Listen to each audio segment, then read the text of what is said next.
എല്ലാവർക്കും നമസ്കാരം. Welcome to Earnest Academy. നമ്മൾ ഇന്നത്തെ ഒരു സെഷനിൽ ബേസിക്കലി നോക്കുന്നത് ഒരു വെബിനാർ ആണ്. സോ വെബിനാർ എന്ന് പറയുമ്പോൾ നമ്മളുടെ ജൂനിയർ ഇൻസ്ട്രക്ടർ ടർണറുമായി ബന്ധപ്പെട്ട് അല്ലെങ്കിൽ ജൂനിയർ ഇൻസ്ട്രക്ടർ മെഷീനിസ്റ്റുമായി ബന്ധപ്പെട്ട് നമുക്ക് നമ്മളുടെ എക്സാം അടുത്തിരിക്കുകയാണ്. വരുന്ന സെപ്റ്റംബറിൽ മുതൽ ഒക്ടോബർ നവംബർ വരെയുള്ള ആ ഒരു ഷെഡ്യൂളിലാണ് നമ്മളുടെ ഈ ഒരു എക്സാം കിടക്കുന്നുള്ളത്. അപ്പൊ അതുകൊണ്ട് തന്നെ നമുക്കറിയാം വരുന്ന നമുക്ക് സെപ്റ്റംബർ 1 അല്ലെങ്കിൽ സെപ്റ്റംബർ 1 തന്നെ നമ്മുടെ എക്സാം എന്നുള്ള രീതിയിൽ നമ്മൾ പഠിച്ച് മുന്നോട്ട് പോകേണ്ട സമയമായി കഴിഞ്ഞു. അപ്പൊ നോക്കുകയാണെന്നുണ്ടെങ്കിൽ ഏകദേശം ഒരു 75-76 ഏകദേശം ഒരു 75 ദിവസത്തോളം നമ്മളുടെ മുന്നിൽ ഇനിയുണ്ട്. ഓക്കെ, നമ്മൾ സെപ്റ്റംബർ 1 ആണ് നമ്മുടെ എക്സാം എന്ന നിലയിലാണ് നമ്മൾ കൺസിഡർ ചെയ്യുന്നത്. ഓക്കെ, സെപ്റ്റംബർ 1 ആവണം നിർബന്ധമില്ല. സെപ്റ്റംബറിനും നവംബറിനും ഇടയിലുള്ള ഒരു ഡേറ്റ് ആയിരിക്കും നമ്മളുടെ ഈ ഒരു എക്സാമിന്, അതായത് ജൂനിയർ ഇൻസ്ട്രക്ടർ മെഷീനിസ്റ്റ് അല്ലെങ്കിൽ ജൂനിയർ ഇൻസ്ട്രക്ടർ ടർണറുമായി ബന്ധപ്പെട്ട് നമ്മളുടെ ആ ഒരു എക്സാം ഷെഡ്യൂൾ എന്ന് പറയുന്നത് സെപ്റ്റംബർ മുതൽ നവംബർ വരെയാണ്. അപ്പൊ നമ്മുടെ കയ്യിൽ ഏകദേശം ഒരു 75 ദിവസമാണ് കയ്യിലുള്ളത്. ഈ ഒരു 75 ദിവസം നമുക്ക് എങ്ങനെ നമ്മളുടെ ഒരു സിലബസ് നമുക്ക് എങ്ങനെ കവർ ചെയ്യാം, അല്ലെങ്കിൽ എങ്ങനെ നമുക്ക് റിവൈസ് ചെയ്യേണ്ടതായിട്ടുണ്ട്, എത്രത്തോളം ദിവസം നമുക്ക് ഓരോ മൊഡ്യൂളിലും നമുക്ക് ഇൻവെസ്റ്റ് ചെയ്യേണ്ടതായിട്ടുണ്ട് എന്നുള്ളത് നമുക്ക് മനസ്സിലാക്കേണ്ടതായിട്ടുണ്ട്. ഓക്കെ, അപ്പൊ അതാണ് നമ്മൾ ഈ ഒരു സെഷനകത്ത് നമ്മൾ മെയിൻ ആയിട്ട് ഫോക്കസ് ചെയ്യുന്നത്. അപ്പൊ അതിനോടൊപ്പം തന്നെ നമുക്ക് ഇമ്പോർട്ടന്റ് ആയിട്ടുള്ള ടോപ്പിക്കുകൾ ഓരോ മൊഡ്യൂളിലും നമുക്ക് അതിന്റെ മാർക്ക് ഡിസ്ട്രിബ്യൂഷൻ നമുക്കറിയാം. ഓരോ മൊഡ്യൂളിനും ഓരോ മാർക്ക് ഡിസ്ട്രിബ്യൂഷൻ ഉണ്ട്. അപ്പൊ ടോട്ടൽ 10 മൊഡ്യൂളുകളായിട്ടാണ് നമുക്കറിയാം. ടോട്ടൽ 10 മൊഡ്യൂൾസുകളായിട്ടാണ് നമ്മളുടെ ആ ഒരു സിലബസ് എന്ന് പറയുന്നത്. ഓരോ മൊഡ്യൂളിലും കൃത്യമായിട്ട് മാർക്ക് ഡിസ്ട്രിബ്യൂഷൻ നമുക്ക് അറിയാം. അതുകൊണ്ട് തന്നെ ഓരോ മൊഡ്യൂളിൽ നിന്നും കൃത്യമായിട്ട് എത്ര മാർക്ക് വരുന്നു എന്നുള്ളത് നമുക്കറിയാം. അതനുസരിച്ച് ഓരോ മൊഡ്യൂളിലും നമുക്ക് പ്രിഫറൻസ് കൊടുക്കേണ്ടതായിട്ടുണ്ട്, അല്ലെങ്കിൽ പ്രയോറിറ്റി കൊടുക്കേണ്ടതായിട്ടുണ്ട് എന്നുള്ളത് നമുക്ക് മനസ്സിലാക്കാം. ഓക്കെ, അപ്പോൾ നമുക്ക് ഈ ഒരു വെബിനാറിലേക്ക് ഒരിക്കൽ കൂടി സ്വാഗതം. നമ്മൾ ഇന്നത്തെ ഒരു സെഷനിൽ മെയിനായിട്ട് ഇൻട്രൊഡക്ഷൻ നമുക്ക് നോക്കുന്നുണ്ട്. അതുപോലെ തന്നെ സിലബസ് അല്ലെ, നമ്മളുടെ ആ ഒരു 10 മൊഡ്യൂൾ അടങ്ങുന്ന സിലബസ് നമുക്ക് ഒന്ന് നോക്കിയിട്ട് വേണം നമുക്ക് ആ ഒരു 75 ദിവസം എങ്ങനെ വേണം നമുക്കത് കാറ്റഗറൈസ് ചെയ്യേണ്ടതായിട്ടുള്ളത്. ഒരു 75 ഡേയ്സ് എന്ന് ഉദ്ദേശിക്കുമ്പോൾ അവിടെ 75 ദിവസവും ഇല്ല. അതിനകത്ത് നമ്മളൊരു 15 ദിവസം റിവിഷൻ ആയിട്ട് കൊടുക്കേണ്ടതായിട്ടുണ്ട് അല്ലെ. 15 ദിവസം റിവിഷൻ ആയിട്ട് കൺസിഡർ ചെയ്യുക. എല്ലാവരും ഒരു 15 ദിവസം ഒരു കൂൾ ഓഫ് ടൈം പോലെ, അതായത് പരീക്ഷയുടെ തലേന്ന് വരെ പുതിയ ടോപ്പിക്കുകൾ ഒരിക്കലും പഠിക്കരുത്. എന്നാൽ നമ്മൾ എന്താണ്, തലേന്നൊക്കെ നമുക്ക് പരീക്ഷയുടെ എക്സാമിന്റെ ഡേറ്റിന് തൊട്ട് അല്ലെങ്കിൽ രാത്രിയിലൊക്കെ നമുക്ക് വേണമെന്നുണ്ടെങ്കിൽ അന്ന് ജസ്റ്റ് ഒന്ന് ഓടിച്ചു പോകുന്നതുകൊണ്ട് കുഴപ്പമില്ല, അല്ലെങ്കിൽ ജസ്റ്റ് ഒന്ന് റെഫർ ചെയ്യുന്നതുകൊണ്ട് കുഴപ്പമില്ല. പക്ഷെ ഒരിക്കലും തലേന്ന് പഠിക്കാതിരിക്കാൻ ശ്രമിക്കുക. അത്തരത്തിൽ പുതിയ ടോപ്പിക്കുകൾ അന്നത്തെ ദിവസം നമ്മൾ ഒരിക്കലും പഠിക്കാൻ ശ്രമിക്കരുത്. അത് നമ്മളെ കുറച്ച് ബുദ്ധിമുട്ടിലേക്ക് പോകും. അപ്പൊ അതുകൊണ്ട് നമ്മൾ ചെയ്യേണ്ടതെന്ന് വെച്ചാൽ ഏകദേശം ഒരു 15 ദിവസം മുന്നേ വെച്ച് തന്നെ ഏകദേശം 60 ദിവസം കഴിയുമ്പോൾ തന്നെ നമ്മളുടെ ആ ഒരു ടോപ്പിക്സ് എല്ലാം നമ്മൾ കവർ ചെയ്തിരിക്കണം. അപ്പൊ 60 ദിവസം കൊണ്ട് കവർ ചെയ്തതിന് ശേഷം ബാക്കി വരുന്ന 15 ദിവസം എന്ന് പറയുന്നത് നമ്മൾ റിവൈസ് ചെയ്യുക. അതോടൊപ്പം തന്നെ കൂടുതൽ ക്വസ്റ്റ്യൻസ് ചെയ്ത് പഠിക്കുക. ഓക്കെ, അതൊക്കെയാണ് നമുക്ക് ബാക്കി വരുന്ന 15 ഡേയ്സ് എന്ന് പറയുന്നത്.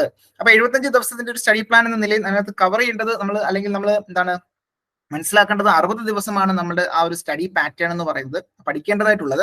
അതിനുശേഷം വരുന്ന 15 ദിവസം എന്ന് പറയുന്നത് റിവിഷനായിട്ട് നമ്മൾ മാറ്റിവെക്കുക, അല്ലെങ്കിൽ ആ ക്വസ്റ്റ്യൻ ഡിസ്കഷൻ അല്ലെങ്കിൽ ക്വസ്റ്റ്യൻ വർക്ക്ഔട്ട് ചെയ്യുന്നതിന് വേണ്ടി മാറ്റിവെക്കുക എന്നുള്ളതാണ് പ്രധാനമായിട്ടും. ഓക്കെ, അതോടൊപ്പം തന്നെ നമുക്ക് റെഫറൻസ് ബുക്കും നമ്മളുടെ ആ ക്വസ്റ്റ്യൻ ബാങ്കുകളും ഒക്കെ നമുക്ക് പരിചയപ്പെടേണ്ടതായിട്ടുണ്ട്.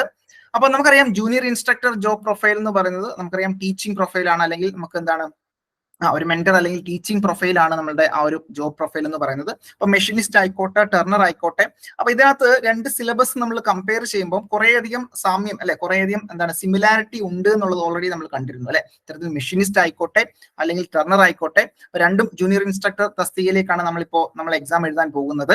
അപ്പൊ ആ രണ്ട് തസ്തികയിലും അല്ലെ നമുക്കറിയാം അതിന്റെ സിലബസ് നമ്മൾ നോക്കുകയാണെന്നുണ്ടെങ്കിൽ രണ്ടും ഏകദേശം കുറേയധികം സിമിലാരിറ്റീസ് ഉണ്ട്. ഏകദേശം 60% സിമിലാരിറ്റീസ് ഉണ്ട് എന്നുള്ളത് നമ്മൾ ഓൾറെഡി കണ്ടു. ഓക്കെ, അപ്പൊ അതുകൊണ്ട് തന്നെ നമുക്ക് എങ്ങനെ പഠിക്കണം, ഈ പറയുന്ന സിമിലാരിറ്റീസ് ഒക്കെ നമുക്ക് ക്ലബ് ചെയ്തുകൊണ്ട്, ഇപ്പം മെഷീനിസ്റ്റ് ഫോക്കസ് ചെയ്യുന്ന ഒരാളാണെന്നുണ്ടെങ്കിൽ അത് തന്നെ നോക്കിയാൽ മതിയാകും. എന്നാൽ അല്ലെങ്കിൽ ടർണർ എക്സാം മാത്രം നോക്കുന്ന ഒരു ഉദ്യോഗാർത്ഥിയാണെന്നുണ്ടെങ്കിൽ അത് മാത്രം നോക്കിയാൽ മതിയാകും. എന്നാൽ ഇത് രണ്ടും ക്ലബ് ചെയ്ത് അല്ലെ, നമുക്കറിയാം ഇതിന്റെ ബേസിക് ക്വാളിഫിക്കേഷൻ എന്ന് പറയുന്നത് മെക്കാനിക്കൽ ഓറിയന്റഡ് ആയിട്ടുള്ള ഡിഗ്രീസ് ആയിരിക്കും, അല്ലെങ്കിൽ ITS ആണ്, അല്ലെങ്കിൽ ഡിപ്ലോമയാണ് എന്നുള്ളത് അറിയാം. അപ്പൊ മെക്കാനിക്കൽ എഞ്ചിനീയറിംഗ് ഡിപ്ലോമയോ അല്ലെങ്കിൽ ബിടെക്കോ ഉള്ളവർക്കൊക്കെ നമുക്ക് ഇത് അപ്ലൈ ചെയ്യാൻ സാധിക്കും. അപ്പൊ അവർക്ക് ഇത്തരത്തിൽ നമുക്ക് ഈ പറയുന്ന മെഷീനിസ്റ്റ് ആയിക്കോട്ടെ ടർണർ ആയിക്കോട്ടെ അതൊക്കെ നമുക്ക് ഒരുമിച്ച് എക്സാം അപ്ലൈ ചെയ്തിട്ടുണ്ടാകും, നമുക്ക് ഒരുമിച്ച് എഴുതാൻ സാധിക്കും അല്ലെ. അപ്പൊ രണ്ട് എക്സാമും നമുക്ക് അപ്പിയർ ചെയ്യാൻ പറ്റും എന്നുള്ളത് അറിയാം. അപ്പൊ അതുകൊണ്ട് തന്നെ നമ്മൾ പഠിക്കുന്ന സമയത്ത് ഇത് രണ്ടും ക്ലബ്ബ് ചെയ്തുകൊണ്ട് അല്ലെ, നമുക്ക് വേണ്ടുന്ന ടോപ്പിക്കുകൾ ക്ലബ്ബ് ചെയ്തുകൊണ്ട് ഒരുമിച്ച് പഠിക്കാം. അപ്പൊ അതിനകത്ത് വരുന്ന ഡിഫറൻറ്റ് അല്ലെങ്കിൽ ഈ ഒരു ടർണറിന് വേണ്ടി മാത്രമുള്ള ടോപ്പിക്കുകൾ മാത്രം നമ്മൾ എടുത്ത് വീണ്ടും പഠിച്ചാൽ മതിയാകും. ഓക്കെ, ഏകദേശം ഒരു 60% ഏകദേശം കോമൺ ആണ് എന്നുള്ളത് നമുക്കറിയാം. ഓക്കെ, അപ്പൊ എങ്ങനെ ഇത് പഠിക്കണം എന്നുള്ളതാണ് നമ്മൾ പ്രധാനമായിട്ടും ഫോക്കസ് ചെയ്യുന്നത്. അപ്പോൾ പ്രീവിയസ് എക്സാമിന്റെ ഡീറ്റെയിൽസിലേക്ക് വരികയാണെന്നുണ്ടെങ്കിൽ കഴിഞ്ഞ എക്സാം കാറ്റഗറി എന്ന് പറയുന്നത് 2017 എക്സാം വിളിച്ചത്. അതായത് 551/2017 ജൂനിയർ ഇൻസ്ട്രക്ടർ ടെർണർ അത് വിളിച്ചിരുന്നു. നമ്മുടെ കാറ്റഗറി കേരള PSC വിളിച്ച കാറ്റഗറിയാണ്. റാങ്ക് ലിസ്റ്റ് അല്ലെ 17 വിളിച്ചിട്ട് ശേഷം റാങ്ക് ലിസ്റ്റ് പരീക്ഷ എഴുതിയതിനു ശേഷം ഇന്റർവ്യൂവിന് ശേഷം റാങ്ക് ലിസ്റ്റ് വിത്ത് ഇഫക്റ്റ് എന്നാണ് 30/3/2021 അല്ലെ. ഏകദേശം നോക്കി 4 വർഷത്തോളം എടുത്ത് അതിന്റെ റാങ്ക് ലിസ്റ്റ് വരാൻ വേണ്ടിയിട്ട്. അപ്പൊ ഈ 4 കൊല്ലവും എന്താണ് വരുന്ന വേക്കൻസീസ് റിപ്പോർട്ട് ചെയ്യുന്നത് ഈ ഒരു തസ്തികയിൽ അല്ലെങ്കിൽ ഈ ഒരു കാറ്റഗറിയിലേക്കായിരിക്കും എന്നുള്ളത് നമുക്കറിയാം. So number of candidate in the main list വെറും 47 പേരെ ഉണ്ടായിരുന്നുള്ളൂ അല്ലെ. ഇത്തരത്തിൽ മെയിൻ ലിസ്റ്റിൽ 47 പേരെ ഉണ്ടായിരുന്നുള്ളൂ. കട്ട് ഓഫ് നോക്കിയാൽ 56.67. ഈ ഒരു കട്ട് ഓഫ് ഇനി വരുന്ന എക്സാമിന് നോക്കരുത്. അത് ഡിപ്പെൻഡ് ചെയ്തിരിക്കും, ക്വസ്റ്റിനെ ഡിപ്പെൻഡ് ചെയ്തിരിക്കും. 56 ഇപ്പോഴത്തെ ഒരു ട്രെൻഡ് നോക്കുകയാണെന്നുണ്ടെങ്കിൽ ഒരിക്കലും 56.67 എന്നുള്ളൊരു ട്രെൻഡിലെ അല്ലെങ്കിൽ ആ ഒരു സംഖ്യയിലേക്ക് വരില്ല. അപ്പൊ അതുകൊണ്ട് തന്നെ കൃത്യമായിട്ട് നമുക്കറിയാം നമ്മൾ വളരെയധികം കോമ്പറ്റീറ്റീവ് ആയിട്ടുള്ള ഒരു ഫീൽഡിലാണ് നിൽക്കുന്നത്. അപ്പോൾ വളരെ നന്നായിട്ട് തന്നെ നമുക്ക് നമ്മുടെ ആ ഒരു സിലബസ് കവർ ചെയ്തുകൊണ്ട് ഏകദേശം ഒരു 90 മാർക്സ് അല്ലെങ്കിൽ 90 to 95 മാർക്സ് നമുക്ക് കൃത്യമായിട്ട് കിട്ടേണ്ടതായിട്ടുണ്ട്. അപ്പൊ ആ ഒരു മാർക്ക് അല്ലെങ്കിൽ 100 മാർക്സ് നമ്മൾ നോക്കുക. ഇൻ കേസ് അവിടെ എന്താണ് കുറച്ച് ക്വസ്റ്റ്യൻസ് ഒക്കെ എന്താണ് ഡിലീഷൻ വരുന്നുണ്ടാകും, ചില ക്വസ്റ്റ്യൻസ് ഒക്കെ നമുക്ക് കുറച്ച് ബുദ്ധിമുട്ടായിട്ട് വരുന്നുണ്ടാകും. എനിവേ ഒരു 95 മാർക്സ് കൃത്യമായിട്ട് നമുക്ക് നേടേണ്ടതായിട്ടുണ്ട്. ഫോക്കസ് ചെയ്ത് നമുക്ക് കൃത്യമായിട്ട് പഠിക്കാം. Okay, total number of advice പോയിരുന്നത് 24 അഡ്വൈസ് ആണ് കഴിഞ്ഞ തവണ, അതായത് 2017 വിളിച്ച കാറ്റഗറിയിൽ എന്താണ് പോയിട്ടുള്ള അഡ്വൈസ് എന്നുള്ളതും കൂടി നമുക്ക് ഓർത്തിരിക്കാം. ഓക്കെ, അപ്പൊ ടെർണറിലേക്ക് വരുന്ന സമയത്ത് ജൂനിയർ ഇൻസ്ട്രക്ടർ ടെർണറിലേക്ക് വരുമ്പോൾ നമുക്കറിയാം 10 മൊഡ്യൂളുകളായിട്ടാണ് നമ്മളെ ടെർണർ അല്ലെ junior instructor turner exam focus ചെയ്യുന്ന സമയത്ത് 10 മൊഡ്യൂളുകളായിട്ടാണ് നമ്മളുടെ ആ ഒരു സിലബസ് കവർ ചെയ്തിരിക്കുന്നത്. അപ്പൊ ഒന്നാമത്തെ മൊഡ്യൂൾ നോക്കിയേ, ഒന്നാമത്തെ മൊഡ്യൂളിനകത്ത് വെറും 5 മാർക്കിന്റെ ഒരു മൊഡ്യൂളാണ് ഒന്നാമത്തെ മൊഡ്യൂൾ അല്ലെ. 5 മാർക്കിന്റെ മൊഡ്യൂൾ ആണെന്ന് ഓർത്തിരിക്കാം. അപ്പൊ 5 മാർക്കിന്റെ മൊഡ്യൂൾ ഇപ്പൊ ടോട്ടൽ 60 ഡേയ്സ് നമ്മൾ കൺസിഡർ ചെയ്തു അല്ലെ. ടോട്ടൽ 60 ഡേയ്സ് ആണ്. അതിൽ 3 ദിവസം, ഏകദേശം എത്ര ദിവസം മതിയാകും? 3 ദിവസം കൊണ്ട് നമുക്ക് ഈ ഒരു ടോപ്പിക് കവർ ചെയ്യേണ്ടതായിട്ടുണ്ട്. കാര്യം എന്തെന്ന് വെച്ചാൽ 5 മാർക്കിനുള്ള ഒരു മൊഡ്യൂളാണ്. 5 മാർക്കേ ആ ഒരു മൊഡ്യൂളിൽ നിന്ന് ചോദിക്കുള്ളൂ. അത് നോക്കി മെഷർമെന്റ് അല്ലെങ്കിൽ നമ്മുടെ ടൂൾസുമായി ബന്ധപ്പെട്ട മെഷറിംഗ് ടൂൾസുമായി ബന്ധപ്പെട്ടാണ് നമ്മുടെ ആ ഒരു മൊഡ്യൂൾ എന്ന് പറയുന്നത്. ഫോർ എക്സാമ്പിൾ മെഷറിംഗ് ടൂൾസ് അല്ലെങ്കിൽ കട്ടിംഗ് ടൂൾസുമായി ബന്ധപ്പെട്ടാണ് നമ്മളുടെ ആ ഒരു മൊഡ്യൂൾ എന്ന് പറയുന്നത്. ഓക്കെ, നമ്മളുടെ ലൈൻ സ്റ്റാൻഡേർഡുകൾ, എൻഡ് സ്റ്റാൻഡേർഡുകൾ, സ്റ്റീൽ റൂളുകൾ, okay, different types of steel rule, അതുമായി ബന്ധപ്പെട്ട് കട്ടിംഗ് ടൂൾ, ഹാമേഴ്സ്, ചിസൽ, അതിന്റെ മെറ്റീരിയൽസ്, ഫയൽസ് വളരെ ഇമ്പോർട്ടന്റ് ആണ്. ഫയൽസ്, ഓക്കെ, ഫയൽസ്, ഹാക്സോ ബ്ലേഡുമായി ബന്ധപ്പെട്ട്, അതുപോലെ തന്നെ try square, bench vice, work holding device ആയിട്ടുള്ള bench vice, then types of vices, ഏതൊക്കെ ടൈപ്പ് വൈസസ് ഉണ്ട്, കാലിപ്പേഴ്സ് ഉണ്ട് അല്ലെ, കാലിപ്പേഴ്സ്, അതുപോലെ തന്നെ block, scribing block, straight edge, surface gauge, scribing block, ഇത്തരത്തിലുള്ള കാര്യങ്ങളാണ് നമ്മൾ പ്രധാനമായിട്ടും നമ്മൾ മൊഡ്യൂൾ 1 നോക്കുന്നത്. അപ്പൊ മെഷറിംഗ് ഇൻസ്ട്രുമെന്റ് അല്ലെങ്കിൽ അത്തരത്തിലുള്ള കട്ടിംഗ് ടൂൾസുകളാണ് പൊതുവെ നമ്മളുടെ മൊഡ്യൂൾ 1 എന്ന് പറയുന്നത്. അത് വളരെ ജനറലൈസ് ചെയ്തിട്ടുള്ള ഒരു മൊഡ്യൂളാണ്. ഇതേ മൊഡ്യൂൾ തന്നെ, ഇതേ ടോപ്പിക്കുകൾ തന്നെ നമുക്ക് മെഷീനിസ്റ്റിലും കാണാൻ സാധിക്കും. ഇതേ മൊഡ്യൂളുകൾ അല്ലെങ്കിൽ ഇതേ ടോപ്പിക്കുകൾ നമുക്ക് മറ്റ് പല ട്രേഡുകളിലും കാണാൻ സാധിക്കും. അപ്പൊ ഇത് വളരെ കോമൺ ആയിട്ടുള്ള ഒരു ടോപ്പിക്കാണ്. അപ്പൊ നമ്മൾ ഓൾറെഡി നമ്മൾ എന്താണ് ഇത് പഠിച്ചിട്ടുള്ള ആൾക്കാരാണ്, ഏകദേശം ഒരു ധാരണയുള്ള ആൾക്കാരാണ് നമ്മൾ എല്ലാവരും. അല്ലെങ്കിൽ പുതുതായിട്ട് നമ്മൾ ഈ ഒരു എക്സാമിന് പ്രിപ്പയർ ചെയ്തതാണെങ്കിൽ എന്താണ് കുറച്ചുകൂടി ദിവസം നമുക്ക് ഒരു 4 to 5 ഡേയ്സ് നമുക്ക് കൊടുത്താൽ തന്നെയും കുഴപ്പമില്ല എന്നുള്ളത് കൂടി ഓർത്തിരിക്കാം. കാര്യം 5 മാർക്ക്, ഈ ഒരു 5 മാർക്ക് ഒരിക്കലും നമ്മളുടെ കയ്യിൽ നിന്ന് പോകരുത്. ഓക്കെ, ഈ പറയുന്ന മൊഡ്യൂൾ 1 വളരെ എളുപ്പമാണ്. പ്രീവിയസ് ഇയർ ക്വസ്റ്റ്യൻസ് കൃത്യമായിട്ട് ചെയ്ത് നോക്കാം.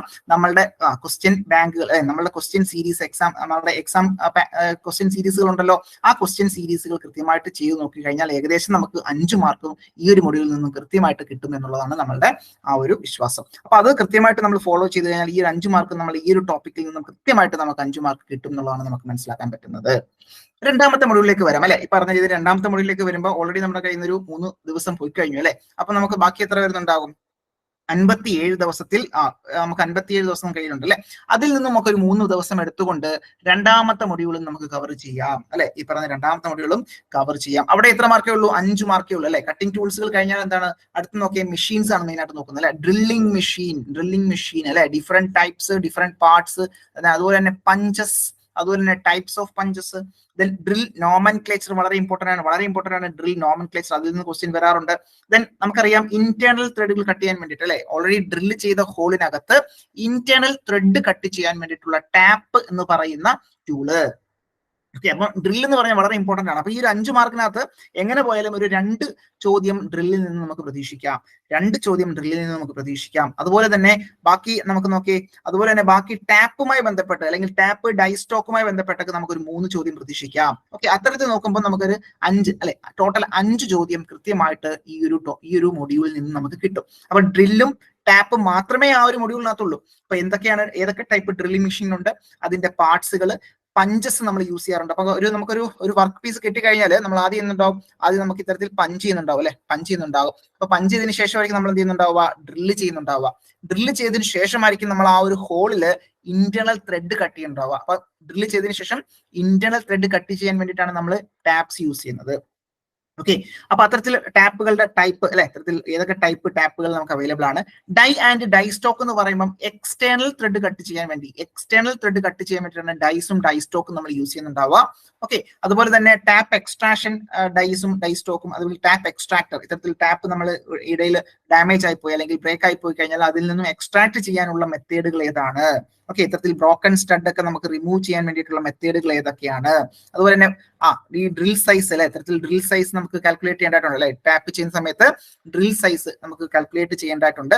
അപ്പൊ ടാപ്പ് ഡ്രിൽ സൈസ് എന്ന് പറയുമ്പോൾ പൊതുവെ ഇത്തരത്തിൽ നമുക്കറിയാം ആ ഒരു ഡ്രിൽ സൈസ് നമുക്ക് കാൽക്കുലേറ്റ് ചെയ്യണം. അതിന് കറസ്പോണ്ടിങ് അതിന്റെ കാൽക്കുലേഷൻ ഇക്വേഷൻ എന്താണെന്നുള്ളതാണ് നമുക്ക് പ്രധാനമായിട്ടും മനസ്സിലാക്കേണ്ടത്. അപ്പൊ ടാപ്പ് ഡ്രിൽ സൈസ് പൊതുവെ നമുക്ക് എന്താണ് ഈ പറയുന്ന ഡ്രില്ലിൽ നിന്ന് നമുക്ക് എന്താണ് 1.5 പിച്ച് കുറച്ചാൽ നമുക്ക് എന്താണ് പൊതുവെ നമുക്ക് ആ ഒരു ടാപ്പ് ഡ്രിൽ സൈസ് കിട്ടും എന്നുള്ളത് നമുക്കറിയാം അല്ലെ. സോ ഫോർ എക്സാമ്പിൾ M12 അല്ലെങ്കിൽ M10 ഇൻറ്റു 1.5 ആണെന്നുണ്ടെങ്കിൽ നമുക്ക് ഇത്തരത്തിൽ ടാപ്പ് ഡ്രിൽ സൈസ് എന്ന് പറയുന്നത് എന്താണ്, ഏകദേശം 8.5 mm ആണ് നമ്മുടെ ടാപ്പ് ഡ്രിൽ സൈസ് എന്ന് പറയുന്നത് അല്ലെ. അപ്പൊ അത്തരത്തിൽ നമുക്ക് എന്താണ് ആ ഒരു കാൽക്കുലേഷനിൽ നിന്നും ഒരു ക്വസ്റ്റ്യൻ നമുക്ക് പ്രതീക്ഷിക്കാം. ഓക്കെ, അപ്പൊ അങ്ങനെ നമുക്ക് എന്താണ് ഈ ഒരു 5 മാർക്ക് ഇത്രയും പഠിക്കുന്നതിന് നമുക്കൊരു 3 ദിവസം ധാരാളമാണ്. 1-2 ദിവസം മതി, നമുക്ക് ഒരു ദിവസം കൂടെ എക്സ്ട്രാ ഇട്ടുള്ളൂ, കുഴപ്പമില്ല. അപ്പൊ ആ ഒരു മൊഡ്യൂളിൽ നിന്നും 5 മാർക്ക് കൃത്യമായിട്ട് നമുക്ക് കിട്ടും. ഓക്കെ, അപ്പൊ ഒന്നാമത്തെ മൊഡ്യൂളും രണ്ടാമത്തെ മൊഡ്യൂളും വളരെ ചെറിയ മൊഡ്യൂളുകളാണ് എന്നുള്ളത് നമുക്ക് മനസ്സിലാക്കാം. ഓക്കെ ആണേ. ഈ മൂന്നാമത്തെ മൊഡ്യൂളിലേക്ക് നോക്കൂ. മൂന്നാമത്തെ മൊഡ്യൂൾ ഒരല്പം വലിയ മൊഡ്യൂളാണ്. മൂന്നാമത്തെ മൊഡ്യൂൾ എന്ന് പറഞ്ഞാൽ കുറച്ചല്പം വലിയ മൊഡ്യൂളായിട്ടാണ് കൊടുത്തിരിക്കുന്നത്. 10 മാർക്കിന്റെ ക്വസ്റ്റ്യൻ ആണ് മൂന്നാമത്തെ മൊഡ്യൂളിൽ നമ്മൾ പ്രതീക്ഷിക്കുന്നത്. എത്ര മാർക്കാണ്? 10 മാർക്കിന്റെ മൊഡ്യൂൾ. 10 മാർക്കിന്റെ ഒരു എന്താണ് മൊഡ്യൂളാണ് മൊഡ്യൂൾ 3 എന്ന് പറയുന്നത്. സോ അതിനകത്ത് പ്രധാനമായിട്ടും നമ്മൾ ഫോക്കസ് ചെയ്യുന്നത് ഇത്തരത്തിൽ അതാണ് നമ്മളുടെ ആ ഒരു ലൂബ്രിക്കേഷനുമായി ബന്ധപ്പെട്ട്, ലെയ്ത്തിന്റെ ലൂബ്രിക്കേഷനുമായി ബന്ധപ്പെട്ട് ലെയ്ത്ത് എന്ന് പറയുന്ന ടോപ്പിക്കാണ് പ്രധാനമായിട്ടും അതിനകത്തുള്ളത്. ഓക്കെ, ലെയ്ത്തിന്റെ ലൂബ്രിക്കേഷൻ, ലെയ്ത്തിന്റെ ക്ലാസിഫിക്കേഷൻ.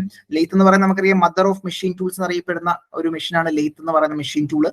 അപ്പൊ അതിന്റെ ക്ലാസിഫിക്കേഷൻ, അതിന്റെ സ്പെസിഫിക്കേഷൻ എങ്ങനെയാണ്, അതിന്റെ ഫംഗ്ഷൻ, കൺസ്ട്രക്ഷണൽ ഡീറ്റെയിൽസ് നമ്മൾ പഠിക്കേണ്ടതായിട്ടുണ്ട്. Different parts of lathe like tailstock, carriage, saddle, compound rest. അപ്പൊ ഈ ഓരോന്നിനും കൃത്യമായിട്ട് നമ്മൾ അതിനെ ഇൻ ഡെപ്തിൽ നമ്മളുടെ എക്സാം പോയിന്റ് ഓഫ് വ്യൂ കൃത്യമായിട്ട് പഠിക്കേണ്ടതുണ്ട്. നമ്മളുടെ ക്ലാസ്സസ് കൃത്യമായിട്ട് ഫോളോ ചെയ്ത് കഴിഞ്ഞാൽ നമുക്ക് ആ ഒരു ക്വസ്റ്റ്യൻ അല്ലെങ്കിൽ ആ ഒരു പർട്ടിക്കുലർ ഏരിയയിൽ നിന്നുള്ള കൃത്യമായിട്ട് നമുക്ക് എല്ലാ മാർക്കും സ്കോർ ചെയ്യാൻ സാധിക്കും. ഓക്കെ, സംശയമൊന്നും വേണ്ട. ടൈപ്പ് ഓഫ് ലെയ്ത്ത് ഡ്രൈവുകൾ, ഇപ്പം ഗിയർ ടൈപ്പ് ആണെങ്കിൽ അങ്ങനെ, കോൺപുള്ളി ടൈപ്പ് ആണെന്നുണ്ടെങ്കിൽ അങ്ങനെ, ബാക്ക് ഗിയർ യൂസ് ചെയ്തുകൊണ്ടാണെങ്കിൽ അങ്ങനെ. എന്താണ് ടംബ്ലർ ഗിയർ എന്ന് പറയുന്നത്, എന്തിനാണ് ടംബ്ലർ ഗിയർ യൂസ് ചെയ്യുന്നത്, അതിന്റെ ഫംഗ്ഷൻ എന്താണ്, എത്ര ഗിയറുകൾ ടംബ്ലർ ഗിയറിനകത്തുണ്ട്. ലെയ്ത്ത് കട്ടിംഗ് ടൂൾസുകൾ, നമുക്കറിയാം സിംഗിൾ പോയിന്റ് കട്ടിംഗ് ടൂളുകളാണ് നമ്മൾ സാധാരണ യൂസ് ചെയ്യുന്നുണ്ടാവുക.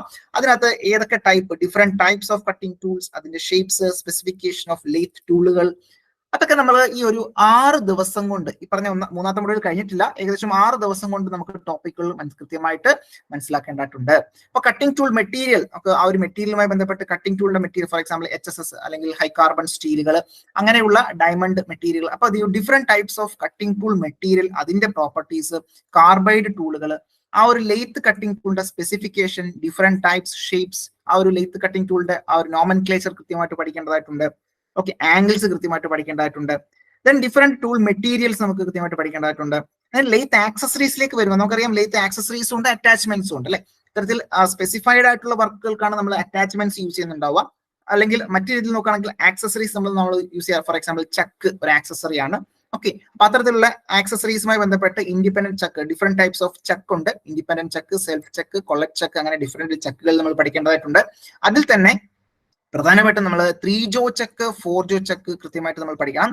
അത് കൂടാതെ 4 ജോയും 3 ജോയും കൂടാതെ ബാക്കി വരുന്ന ടൈപ്സ് ഓഫ് ചക്കുകൾ കൂടി നമുക്ക് പഠിക്കേണ്ടതായിട്ടുണ്ട്. കൃത്യമായിട്ട് നമ്മൾ ഈ ഒരു ടോപ്പിക്കുകളൊക്കെ കൃത്യമായിട്ട് കവർ ചെയ്തിട്ടുണ്ട്. അപ്പൊ മൊഡ്യൂൾ 3യിൽ 10 മാർക്കും നമുക്ക് കിട്ടേണ്ട രീതിയിൽ നമ്മൾ ആ ഒരു 6 ഡേയ്സ് കൃത്യമായിട്ടൊന്ന് എന്താണ് ഇൻവെസ്റ്റ് ചെയ്ത് കഴിഞ്ഞാൽ നമുക്ക് ടോട്ടൽ എൻറ്റയർ ടോപ്പിക് നമുക്ക് ക്ലിയർ ചെയ്യാൻ സാധിക്കും. അപ്പൊ അതുമായി ബന്ധപ്പെട്ടുള്ള ക്വസ്റ്റ്യൻസ് നമ്മളുടെ എന്താണ് ക്വസ്റ്റ്യൻ ബാങ്കിൽ നമ്മൾ ആഡ് ചെയ്തിട്ടുണ്ട്. അല്ലെങ്കിൽ നിങ്ങൾക്ക് ടെസ്റ്റ് സീരീസിൽ നമുക്ക് നോക്കാം. മൊഡ്യൂൾ 3യുമായി ബന്ധപ്പെട്ടുള്ള ടെസ്റ്റ് സീരീസ് ചെയ്ത് നോക്കാം. നമ്മുടെ ആപ്പിൽ കൊടുത്തിട്ടുള്ള ക്വസ്റ്റ്യൻസ് ചെയ്ത് നോക്കാം. അപ്പൊ അതുമായി ബന്ധപ്പെട്ട് പ്രീവിയസ് ഇയർ ക്വസ്റ്റ്യൻസ് ഒക്കെ നമ്മൾ ആഡ് ചെയ്തിട്ടുണ്ട്. അപ്പൊ ആ ഒരു ക്വസ്റ്റ്യൻസ് നിങ്ങൾ നോക്കുകയാണെന്നുണ്ടെങ്കിൽ നിങ്ങൾക്ക് മനസ്സിലാക്കാൻ സാധിക്കും ഏതൊക്കെ ഭാഗത്തു നിന്നാണ് ക്വസ്റ്റ്യൻസ് കൂടുതലും വന്നിട്ടുള്ളത്.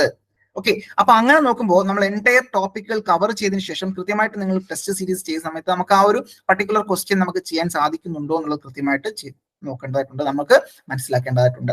സപ്പോസ് ചെയ്യാൻ പറ്റുന്നില്ല എന്നുണ്ടെങ്കിൽ ആ ടോപ്പിക്കുകൾ വീണ്ടും ഒന്നുകൂടി നമ്മൾ റിവൈസ് ചെയ്യേണ്ടതായിട്ടുണ്ട്. ഓക്കെ, അപ്പൊ അത് നമ്മൾ ആദ്യം ഈ പറയുന്ന 60 ഡേയ്സിനുള്ളിൽ നമ്മൾ എന്താണ് നമ്മൾ ഇതെല്ലാം കവർ ചെയ്തതിനു ശേഷം ബാക്കി വരുന്ന 15 ഡേയ്സ് നമ്മൾ എന്താണ് ഇത് മെമ്മറൈസ് ചെയ്യുക അല്ലെങ്കിൽ ബാക്കി റിവിഷൻ ചെയ്യുക എന്നുള്ളതാണ് നമുക്ക് ചെയ്യാൻ സാധിക്കുന്നത്. ഓക്കെ, അപ്പൊ മൂന്നാമത്തെ മൊഡ്യൂൾ ക്ലിയർ ആയി. നാലാമത്തെ മൊഡ്യൂളിലൊക്കെ നോക്കി, അവിടെയും 10 മാർക്കിന്റെ മൊഡ്യൂളാണ് നാലാമത്തെ മൊഡ്യൂൾ. അപ്പം ഈ പറയുന്ന 3ഉം 4ഉം വളരെ വലിയ മൊഡ്യൂളുകളാണ്. അല്ലെങ്കിൽ 10 മാർക്കോളം നമുക്ക് അവിടെ നിന്ന് പ്രതീക്ഷിക്കാം. 1ഉം 2ഉം 5 മാർക്ക് വെച്ച് മാത്രമേ ഉള്ളൂ എന്നുള്ളത് നമ്മൾ കണ്ടു. ഓക്കെ, സോ നാലാമത്തെ മൊഡ്യൂൾ എന്ന് പറയുന്നത് ഇവിടെ എന്താണ് ഈ പറഞ്ഞ മെട്രോളജിയുമായി ബന്ധപ്പെട്ടാണ് അല്ലെ. സോ മെഷറിംഗ് ഇൻസ്ട്രുമെന്റുമായി ബന്ധപ്പെട്ടാണ്. ഫോർ എക്സാമ്പിൾ വെർണിയർ കാലിപ്പർ വളരെ ഇമ്പോർട്ടന്റ് ആണ്. വെർണിയർ കാലിപ്പർ, ദെൻ അതിന്റെ കൺസ്ട്രക്ഷന്, അതിന്റെ പ്രിൻസിപ്പൽ, ഗ്രാജുവേഷൻസ് എങ്ങനെയാണ് കൊടുത്തിരിക്കുന്നത്, അതെങ്ങനെ റീഡ് ചെയ്യുന്നു, ഓക്കെ, അതിനെ നമുക്ക് ലീസ്റ്റ് കൊണ്ട് കണ്ടുപിടിക്കുന്നത് എങ്ങനെയാണ്, ഓക്കെ, അങ്ങനെയുള്ള കാര്യങ്ങൾ നമ്മൾ കൃത്യമായിട്ട് മനസ്സിലാക്കേണ്ടതായിട്ടുണ്ട്. ദെൻ ഡിജിറ്റൽ ടൈപ്പിലേക്ക് വരുമ്പോൾ ഡിജിറ്റൽ ടൈപ്പ് വെർണിയർ കാലിപ്പറിനേ ഉള്ളൂ. അത് നമുക്ക് ഇത്തരത്തിൽ നമുക്ക് റീഡിംഗ് ഒക്കെ ഡയറക്റ്റ് ഇപ്പൊ നിലവിൽ നമ്മൾ ഇവിടെയൊക്കെ ഈ ഒരു എന്താണ് ട്രേഡുകളിലൊക്കെ നമ്മൾ യൂസ് ചെയ്യുന്ന ഡിജിറ്റൽ ടൈപ്പാണ്. നമ്മളുടെ മാനുവൽ ടൈപ്പ് ഒന്നും അങ്ങനെ യൂസ് ചെയ്യുന്നില്ല. നമ്മൾ ട്വിറ്ററിലായാലും നമ്മൾ ടെർണറിലായാലും മെഷീനിസ്റ്റിലായാലും ഒക്കെ നമ്മൾ ഡയറക്റ്റ് ഇപ്പൊ യൂസ് ചെയ്യുന്ന ഡിജിറ്റൽ ടൈപ്പ് തന്നെയാണ്. പക്ഷെ എന്താണ് നമ്മളുടെ പഴയ ആ ഒരു വെർണിയർ കാലിപ്പർ അല്ലെങ്കിൽ എന്താണ് അത്തരത്തിലുള്ള വെർണിയർ കാലിപ്പർ നമ്മൾ പഠിക്കേണ്ടതായിട്ടുണ്ട് എന്നുള്ളതാണ് അതിന്റെ പ്രത്യേകത. ക്വസ്റ്റ്യൻസ് കൂടുതലും വരുന്നത് നമ്മുടെ എന്താണ് പഴയ വെർണിയർ കാലിപ്പറിൽ എങ്ങനെ നമ്മൾ മെഷർ ചെയ്യുന്നു, അതിന്റെ ലീസ്റ്റ് കൊണ്ട് എത്രയാണെന്നൊക്കെയാണ് നമ്മുടെ ക്വസ്റ്റ്യൻസ് വരുന്നത്. ദെൻ മൈക്രോമീറ്റേഴ്സിലേക്ക് വരുന്ന സമയത്ത് ഇൻസൈഡ് മൈക്രോമീറ്റർ ഉണ്ട്, ഔട്ട്സൈഡ് മൈക്രോമീറ്റർ ഉണ്ട്. അതുമായി ബന്ധപ്പെട്ടുള്ള അതിന്റെ ഇമ്പോർട്ടന്റ് പാർട്സുകൾ, പ്രിൻസിപ്പിൾ ഓഫ് വർക്കിംഗ് നമുക്കറിയാം, സ്ക്രൂ ആൻഡ് ത്രെഡ് ആണ്, അല്ലെങ്കിൽ നട്ട് ആൻഡ് ബോൾട്ട് ആണ് അതിന്റെ ആ ഒരു പ്രിൻസിപ്പിൾ എന്ന് പറയുന്നത്. ദെൻ ഡിജിറ്റൽ മൈക്രോമീറ്റർ അവിടെയും വന്നു അല്ലെ, അഡ്വാൻസ്ഡ് ആയിട്ടുള്ള ഡിജിറ്റൽ മൈക്രോമീറ്റർ. അവിടെ നമുക്ക് കാൽക്കുലേഷൻ ഒന്നും ചെയ്യേണ്ട, ഡയറക്റ്റ് റീഡിംഗ് നമുക്ക് കിട്ടും. സോ അത് ജസ്റ്റ് നോട്ട് ഡൗൺ ചെയ്താൽ മതിയാകും, ആക്യുറേറ്റ് ആയിട്ടുള്ള റീഡിംഗ് നമുക്ക് കിട്ടും. ഓക്കെ, സോ ഇത്തരത്തിൽ ഔട്ട്സൈഡ് വെർണിയർ അല്ലെങ്കിൽ മെട്രിക് ഔട്ട്സൈഡ് മൈക്രോമീറ്ററിന്റെ ഗ്രാജുവേഷൻസ് എങ്ങനെയാണ്, റീഡിംഗ് എങ്ങനെ നമ്മൾ എടുക്കുന്നു എന്നുള്ളത് കൃത്യമായിട്ട് ഓർത്തിരിക്കുക. അതുപോലെ തന്നെ എറർ, മൈക്രോമീറ്റർ നമ്മൾ അത്തരത്തിൽ ഇൻസ്ട്രുമെന്റ് ചെയ്യുന്ന സമയത്ത് ഉണ്ടാവുന്ന എറർ എന്താണ്, ഏതൊക്കെ ടൈപ്പ് എററുകളാണെന്നുള്ളത് കൂടി നമുക്ക് ആ ഒരു മൊഡ്യൂളിൽ മനസ്സിലാക്കാം. അപ്പൊ മൊഡ്യൂൾ 4 10 മാർക്കാണ്, കുറച്ച് ഫോക്കസ് ചെയ്യേണ്ടതായിട്ടുണ്ട്. സോ അതുകൊണ്ട് 6 ദിവസം നമ്മൾ അവിടെ എന്താണ് ഇൻവെസ്റ്റ് ചെയ്യേണ്ടതായിട്ടുണ്ട് അല്ലെ. 6 ദിവസം കൊണ്ടാണ് മൊഡ്യൂൾ 4 നമ്മൾക്ക് ആ ഒരു 4 കവർ ചെയ്യേണ്ടതായിട്ടുള്ളത്. അപ്പൊ ഇതിനകത്ത് നമ്മൾ എന്താണ് ഇത്തരത്തിൽ ഓരോ മൊഡ്യൂളും പ്രയോറിറ്റൈസ് ചെയ്തുകൊണ്ട് ഓരോ മൊഡ്യൂളിലും നമുക്ക് വേണ്ടുന്ന എത്രത്തോളം ദിവസം എടുക്കുന്നു എന്നുള്ളത് കൃത്യമായിട്ട് നമുക്ക് മനസ്സിലാക്കേണ്ടതായിട്ടുണ്ട്. Okay, fine. മൊഡ്യൂൾ 5ലേക്ക് വരുമ്പോൾ 5ഉം എന്താണ് 10 മാർക്കിന്റെ ഒരു മൊഡ്യൂളാണ്. 10 മാർക്കിന്റെ മൊഡ്യൂളാണ്, അല്പം ദിവസം എടുക്കേണ്ട മൊഡ്യൂൾ തന്നെയാണ്. ഓക്കെ, അവിടെ ഈ പറയുന്ന രീതിയിൽ ടെർണർ നമ്മൾ മെയിൻ ആയിട്ട് ഫോക്കസ് ചെയ്യുമ്പോൾ നമുക്ക് മനസ്സിലാക്കേണ്ടത് എല്ലാം ടെർണർ ടേണിംഗ് എന്ന് പറയുന്ന പ്രോസസ്സുമായി ബന്ധപ്പെട്ടാണ്. കൂടുതലും ലെയ്ത്ത് എന്ന് പറയുന്ന മെഷീനുമായി ബന്ധപ്പെട്ടാണ് ടെർണർ നമുക്കറിയാം ഫോക്കസ് ചെയ്യുന്നുണ്ടാവുക. ഓക്കെ, അപ്പോൾ ലെയ്ത്ത് എന്ന് പറയുന്ന മെഷീനുമായി ബന്ധപ്പെട്ട് അല്ലെങ്കിൽ മെഷീനിങ്ങുമായി ബന്ധപ്പെട്ട് cutting speed, feed, depth of cut ഒക്കെ വളരെ ഇമ്പോർട്ടന്റ് ആണ്. അതിന്റെ കാൽക്കുലേഷൻ നമുക്ക് ചെയ്യേണ്ടതായിട്ടുണ്ട്. ഡിഫറെന്റ് ടൈപ്സ് ഓഫ് മൈക്രോമീറ്റേഴ്സ് ഉണ്ട്, അതിന്റെ inside type, outside type. Then 3 point internal micrometres, measuring error എന്തൊക്കെയാണ്, ഡ്രില്ല്, വീണ്ടും ഡ്രില്ല് വന്നിട്ടുണ്ട്. Drill different parts, types, size, drill cutting angle, അതുപോലെ തന്നെ കട്ടിംഗ് സ്പീഡ്, അതിന്റെ എന്താണ് ആ ഒരു കട്ടിംഗ് ക്യാരക്ടറിസ്റ്റിക്സ് ആണ് നമ്മളവിടെ കാണുന്നത്. അതുപോലെ തന്നെ ഡ്രില്ലിന്റെ feed, depth of cut, boring ടൂളുകൾ, countersinking, counterboring, spot facing, അതൊക്കെ ഓപ്പറേഷൻസ് ആണ്. അതുപോലെ തന്നെ ഡ്രില്ലിനകത്ത് നമ്മൾ ലെറ്റേഴ്സും നമ്പേഴ്സും ഒക്കെ എങ്ങനെയാണ് കാണിക്കുന്നത് അതിനെ ഐഡന്റിഫൈ ചെയ്യാൻ വേണ്ടിയിട്ട് റീമേഴ്സ് ഉണ്ട് അല്ലെ. റീമേഴ്സ് എന്ന് പറഞ്ഞാൽ എന്താണ്, നമുക്കറിയാം ഡ്രില്ല് ചെയ്തതിനു ശേഷം കൃത്യമായിട്ട് അക്യുറേറ്റ് ഫിനിഷിലേക്ക് എത്തിക്കാൻ വേണ്ടിയിട്ടാണ്, ഡയമെൻഷനലി കൃത്യമായിട്ടുള്ള ആ ഒരു ഡയമെൻഷനിലേക്ക് എത്തിക്കാൻ വേണ്ടിയിട്ടാണ് നമ്മൾ റീമർ യൂസ് ചെയ്യുന്നുണ്ടാവുക. ഓക്കെ, അത് types of reamers, hand reamers ഉണ്ട്. അതുപോലെ തന്നെ ഡ്രിൽ സൈസ് ഫോർ റീമിങ്ങിനുള്ള ഡ്രിൽ സൈസ് കണ്ടുപിടിക്കാനുള്ള കാൽക്കുലേഷൻ കൂടി നമ്മൾ മനസ്സിലാക്കണം. അപ്പൊ ഇത് നമുക്ക് എന്താണ് കമ്പൈൻ ചെയ്തുകൊണ്ടാണ്, അതായത് അല്പം നമുക്കറിയാം ആ ഒരു കട്ടിംഗ് ക്യാരക്ടറിസ്റ്റിക്സും ഉണ്ട്, അതുപോലെ തന്നെ ഡ്രില്ല്, അതുപോലെ തന്നെ ബോറിംഗ് ടൂള്, റീമേഴ്സും വരുന്ന ഒരു മൊഡ്യൂളാണ് മൊഡ്യൂൾ 5 എന്ന് പറയുന്നത്. അപ്പോൾ അവിടെ 10 മാർക്കാണ് കൊടുത്തിരിക്കുന്നത്. അവിടെയും നമുക്ക് എന്താണ് 6 ഡേയ്സ് നമുക്ക് അവിടെ ഇൻവെസ്റ്റ് ചെയ്യാം, അല്ലെങ്കിൽ 6 ഡേയ്സ് നമുക്ക് ഇതിനു വേണ്ടി മാറ്റിവെക്കാം. ഓക്കെ, നെക്സ്റ്റ് 5ാമത്തെ മൊഡ്യൂൾ കഴിഞ്ഞാൽ 6ാമത്തെ മൊഡ്യൂളിലേക്ക് വരുമ്പോൾ വീണ്ടും ചെറിയൊരു മൊഡ്യൂൾ നമുക്ക് ആശ്വാസത്തിനുണ്ട്. ആദ്യം എന്താണ്, അവിടെ 2 ടോപ്പിക്കുകൾ മാത്രമേ ഉള്ളൂ പ്രധാനമായിട്ട്. ഒന്ന് ലൂബ്രിക്കൻസുകളാണ്. അപ്പൊ ലൂബ്രിക്കന്റ്, കൂളന്റ്, അതിന്റെ ടൈപ്സ് നമ്മൾ മനസ്സിലാക്കേണ്ടതായിട്ടുണ്ട്. എങ്ങനെ നമ്മൾ ലൂബ്രിക്കന്റ് അപ്ലൈ ചെയ്യുന്നു, ഏതൊക്കെ മെത്തേഡുകളാണ് ഉള്ളത്. അതുപോലെ തന്നെ മറ്റ് ഓപ്പറേഷൻ ആണ് ലേത്തിനകത്ത് യൂസ് ചെയ്യുന്ന നേളിംഗ് എന്ന് പറയുന്ന ഓപ്പറേഷൻ അല്ലെ. ഇത്തരത്തിൽ ഡയമണ്ട് ഷേപ്പുകളൊക്കെ നമ്മൾ ഇന്റന്റ് ചെയ്യാൻ വേണ്ടിയിട്ടാണ് നേളിംഗ് പ്രോസസ് എന്ന് പറയുന്നത്. ഒരു ഫോമിംഗ് പ്രോസസ് ആണ്. It's not a cutting process. അതൊരു മെഷീനിങ് പ്രോസസ് അല്ല എന്നുള്ളത് നമുക്കറിയാം. അത് നേളിംഗ് പ്രോസസ്. അതുപോലെ തന്നെ നേളിംഗ് പ്രോസസ്സിന് യൂസ് ചെയ്യുന്ന ടൂള്, അതിന്റെ ടൈപ്പുകൾ കൃത്യമായിട്ട് ഓർത്തിരിക്കാം. എന്താണ് knurling, necessity of and type and grade of cutting speed of knurling, lathe mandrels അല്ലെ, ഇത്തരത്തിൽ ഹോളോ ആയിട്ടുള്ള വർക്ക് പീസുകൾ ഹോൾഡ് ചെയ്യാൻ നമ്മളെ സഹായിക്കുന്ന ലേത്ത് ആക്സസറി ആണ് ലേത്ത് മാൻഡ്രിൽ എന്ന് പറയുന്നത്. ഡിഫറെന്റ് ടൈപ്സ് ഓഫ് ലേത്ത് മാൻഡ്രിൽസ്, അതിന്റെ യൂസസ് നമുക്ക് കൃത്യമായിട്ട് പഠിക്കാം. അപ്പൊ ആ ഒരു മൊഡ്യൂളിനകത്ത് നമുക്ക് 5 മാർക്ക് ഈസി ആയിട്ട് നമുക്ക് നേടാൻ പറ്റും അല്ലെ. ഇത്തരത്തിൽ ആ മൊഡ്യൂൾ 6-ലെ 5 മാർക്ക് കൃത്യമായിട്ട് നമുക്ക് നേടാൻ പറ്റും. അത് വേണ്ടിയിട്ട് 3 ദിവസം കൊണ്ട് നമുക്ക് ഈ ഒരു ടോപ്പിക്ക് വളരെ ഈസി ആയിട്ട് നിഷ്പ്രയാസം നമുക്ക് പഠിക്കാവുന്നതേ ഉള്ളൂ. സംശയമൊന്നും വേണ്ട. എല്ലാവരും നമ്മളെല്ലാം ഏകദേശം പഠിച്ചുകൊണ്ടിരിക്കുന്നവരാണ്. കുറേയൊക്കെ ടോപ്പിക് നമ്മൾ ഓൾറെഡി കവേർഡ് ആണ്. അപ്പൊ അതൊന്നുകൂടെ റിവൈസ് ചെയ്യാന്നുള്ളതേ ഉള്ളൂ അല്ലെ. ഈ പറഞ്ഞ രീതിയിൽ പുതുതായിട്ട് പഠിക്കുകയല്ല ഒരിക്കലും. നമ്മൾ ഈ 3 ദിവസം കൊണ്ട്, അല്ലെങ്കിൽ നമ്മൾ തൊട്ട് മുന്നേ വേണ്ട 6 ദിവസം കൊണ്ടൊക്കെ നമുക്ക് എന്താണ് ഓൾറെഡി നമ്മൾ പഠിച്ചിട്ടുള്ള കാര്യമാണ്. അതിനെ ഒന്നുകൂടെ ഒന്ന് ഉറപ്പിക്കുക അല്ലെ, കൃത്യമായിട്ട് ഉറപ്പിക്കുക, അല്ലെങ്കിൽ നല്ല രീതിയിലുള്ള ഫൗണ്ടേഷൻ കൊടുക്കുക എന്നുള്ളതാണ് നമുക്ക് ഈ ഒരു 60 ഡേയ്സ് കൊണ്ട് നമുക്ക് ചെയ്യാൻ പറ്റുന്നത്. ആ ഒരു ടോപ്പിക്കുമായിട്ട് എല്ലായ്പ്പോഴും ഒന്ന് കോൺടാക്റ്റിൽ ഇരിക്കുക, എല്ലാ ടോപ്പിക്കുകളും. ഇപ്പൊ സപ്പോസ് നിങ്ങൾക്ക് ഒരു ടോപ്പിക് കുറച്ച് ബോറിംഗ് ആണെന്ന് ഇരിക്കട്ടെ, അപ്പൊ നിങ്ങൾക്ക് പാരലായിട്ട് മറ്റൊരു മൊഡ്യൂളിൽ നമുക്ക് എന്ത് ചെയ്യാം, പാരലായിട്ട് നിങ്ങൾക്ക് കൊണ്ടുപോകാം. അത് കുഴപ്പമൊന്നുമില്ല, അങ്ങനെയൊന്നും കുഴപ്പമില്ല. അപ്പൊ നമുക്ക് കൺവീനിയന്റ് ആയിട്ടുള്ള രീതിയിൽ നമുക്ക് ഈ പറയുന്ന ഓരോ മൊഡ്യൂൾസുകളും കൃത്യമായിട്ട് പ്രയോറിറ്റൈസ് ചെയ്യുക, അല്ലെങ്കിൽ ആ ഒരു പ്രയോറിറ്റി കൃത്യമായിട്ട് അങ്ങനെ തന്നെ ഫോളോ ചെയ്യുക. അപ്പൊ മാർക്സിന്റെ അടിസ്ഥാനത്തിൽ നമ്മൾ കൂടുതൽ മാർക്സ് ഉള്ള മൊഡ്യൂളുകൾ കൃത്യമായിട്ട് കൂടുതൽ സമയം എടുത്ത് തന്നെ പഠിക്കേണ്ടതായിട്ടുണ്ട്. കാര്യം ആ ഒരു മൊഡ്യൂളിൽ നിന്നായിരിക്കും കൂടുതൽ ക്വസ്റ്റ്യൻസ് വരുന്നുണ്ടാവുക. ഓക്കെ, അപ്പൊ അതുകൊണ്ട് കൃത്യമായിട്ട് നമ്മൾ ഓരോ മൊഡ്യൂളിനെ പ്രയോറിറ്റൈസ് ചെയ്ത് അതിന്റെ മാർക്സ് നോക്കിക്കൊണ്ട്, അല്ലെങ്കിൽ ആ ഒരു ടോപ്പിക് നമുക്ക് എങ്ങനെയാണ്, ഇപ്പൊ ഫോർ എക്സാമ്പിൾ ചില ടോപ്പിക്കുകൾ നമുക്ക് വളരെയധികം ഫെമിലിയർ ആയിരിക്കും, അല്ലെങ്കിൽ നമുക്ക് ഈസി ആയിട്ട് പഠിച്ചെടുക്കാൻ പറ്റും. എന്നാൽ ചില മൊഡ്യൂളുകളിൽ ചില ടോപ്പിക്കുകൾ കുറച്ച് ബുദ്ധിമുട്ടായിരിക്കും. നമ്മൾ ആദ്യമായിട്ട് കേൾക്കുന്ന ടോപ്പിക്കുകൾ ഉണ്ടാകും. ആ ഒരു ടോപ്പിക്കുകൾ, അല്ലെങ്കിൽ ആദ്യമായിട്ട് കേട്ടിട്ടുള്ള അല്ലെങ്കിൽ റീസെന്റ് ആയിട്ട് പഠിച്ചിട്ടുള്ള ടോപ്പിക്കുകൾ വീണ്ടും വീണ്ടും റിവൈസ് ചെയ്യുക, വീണ്ടും മെമ്മറൈസ് ചെയ്യുക. അപ്പൊ ഇവിടെ വളരെയധികം അത്രയ്ക്ക് ഡെപ്തിലേക്ക് പോകുന്ന രീതിയിലോ, അല്ലെങ്കിൽ അത്രയ്ക്ക് വലിയ വലിയ കാൽക്കുലേഷൻസോ ഒന്നുമില്ല. നമ്മൾ ഈ ഒരു junior instructor exam point of view നോക്കുകയാണെന്നുണ്ടെങ്കിൽ, എത്രത്തോളം മെമ്മറൈസ് ചെയ്യുന്നോ, എത്രത്തോളം കാര്യങ്ങൾ മെമ്മറൈസ് ചെയ്യുന്നു, അതിന് എത്രത്തോളം നമുക്ക് എക്സാം ഹാളിൽ വെച്ച് റീകോൾ ചെയ്യാൻ പറ്റുന്നുണ്ട്, അതിനെ ഡിപ്പെൻഡ് ചെയ്തിരിക്കും നമ്മളുടെ റാങ്ക് എന്ന് പറയുന്നത്. ഓക്കെ, അപ്പോൾ ഇവിടെ എല്ലാവർക്കും കാര്യങ്ങളെല്ലാം അറിയാം. പക്ഷെ വളരെ ചെറിയ മൈന്യൂട്ട് ആയിട്ടുള്ള കാര്യങ്ങളായിരിക്കും നമ്മളുടെ എക്സാം പോയിന്റ് ഓഫ് വ്യൂ, അല്ലെങ്കിൽ നമുക്ക് എക്സാം ഹോളിൽ ഒരു ക്വസ്റ്റ്യൻ, ആ ക്വസ്റ്റ്യന്റെ എല്ലാ കാര്യങ്ങളും അറിയാം. പക്ഷെ ചോദിച്ചിരിക്കുന്നത് ചിലപ്പോൾ ചെറിയൊരു ഡയമെൻഷനോ, അല്ലെങ്കിൽ അതുമായി ബന്ധപ്പെട്ട് അതിന്റെ മെറ്റീരിയലോ, അല്ലെങ്കിൽ അതിന്റെ ഫംഗ്ഷൻ എന്താണോ, അല്ലെങ്കിൽ അതിന്റെ ചെറിയ റിലേറ്റഡ് ആയിട്ടുള്ള പാർട്സിന്റെ ക്യാരക്ടറിസ്റ്റിക്സ് എന്താണ്, അങ്ങനെ വളരെ ഈസി ആയിട്ടുള്ള ക്വസ്റ്റ്യൻസ് ആയിരിക്കും. പക്ഷെ നമ്മൾ കൃത്യമായിട്ട് അത് പഠിക്കാത്തത് കൊണ്ട് മാത്രമാണ് നമുക്ക് ആ ഒരു ക്വസ്റ്റ്യൻ നമുക്ക് അറ്റൻഡ് ചെയ്യാൻ പറ്റാനുണ്ടാവുക. ഓക്കെ, അപ്പൊ അതുകൊണ്ട് നമ്മൾ കൃത്യമായിട്ട് ഓരോ മൊഡ്യൂൾസുകളും ഫോക്കസ് ചെയ്ത് ഓരോ ടോപ്പിക്കുകളും 1 by 1 അതിന് എത്രത്തോളം നമുക്ക് മെമ്മറൈസ് ചെയ്യാൻ പറ്റുന്നോ അത്രയും കാര്യങ്ങൾ കൃത്യമായിട്ട് പഠിച്ചു പോകാം.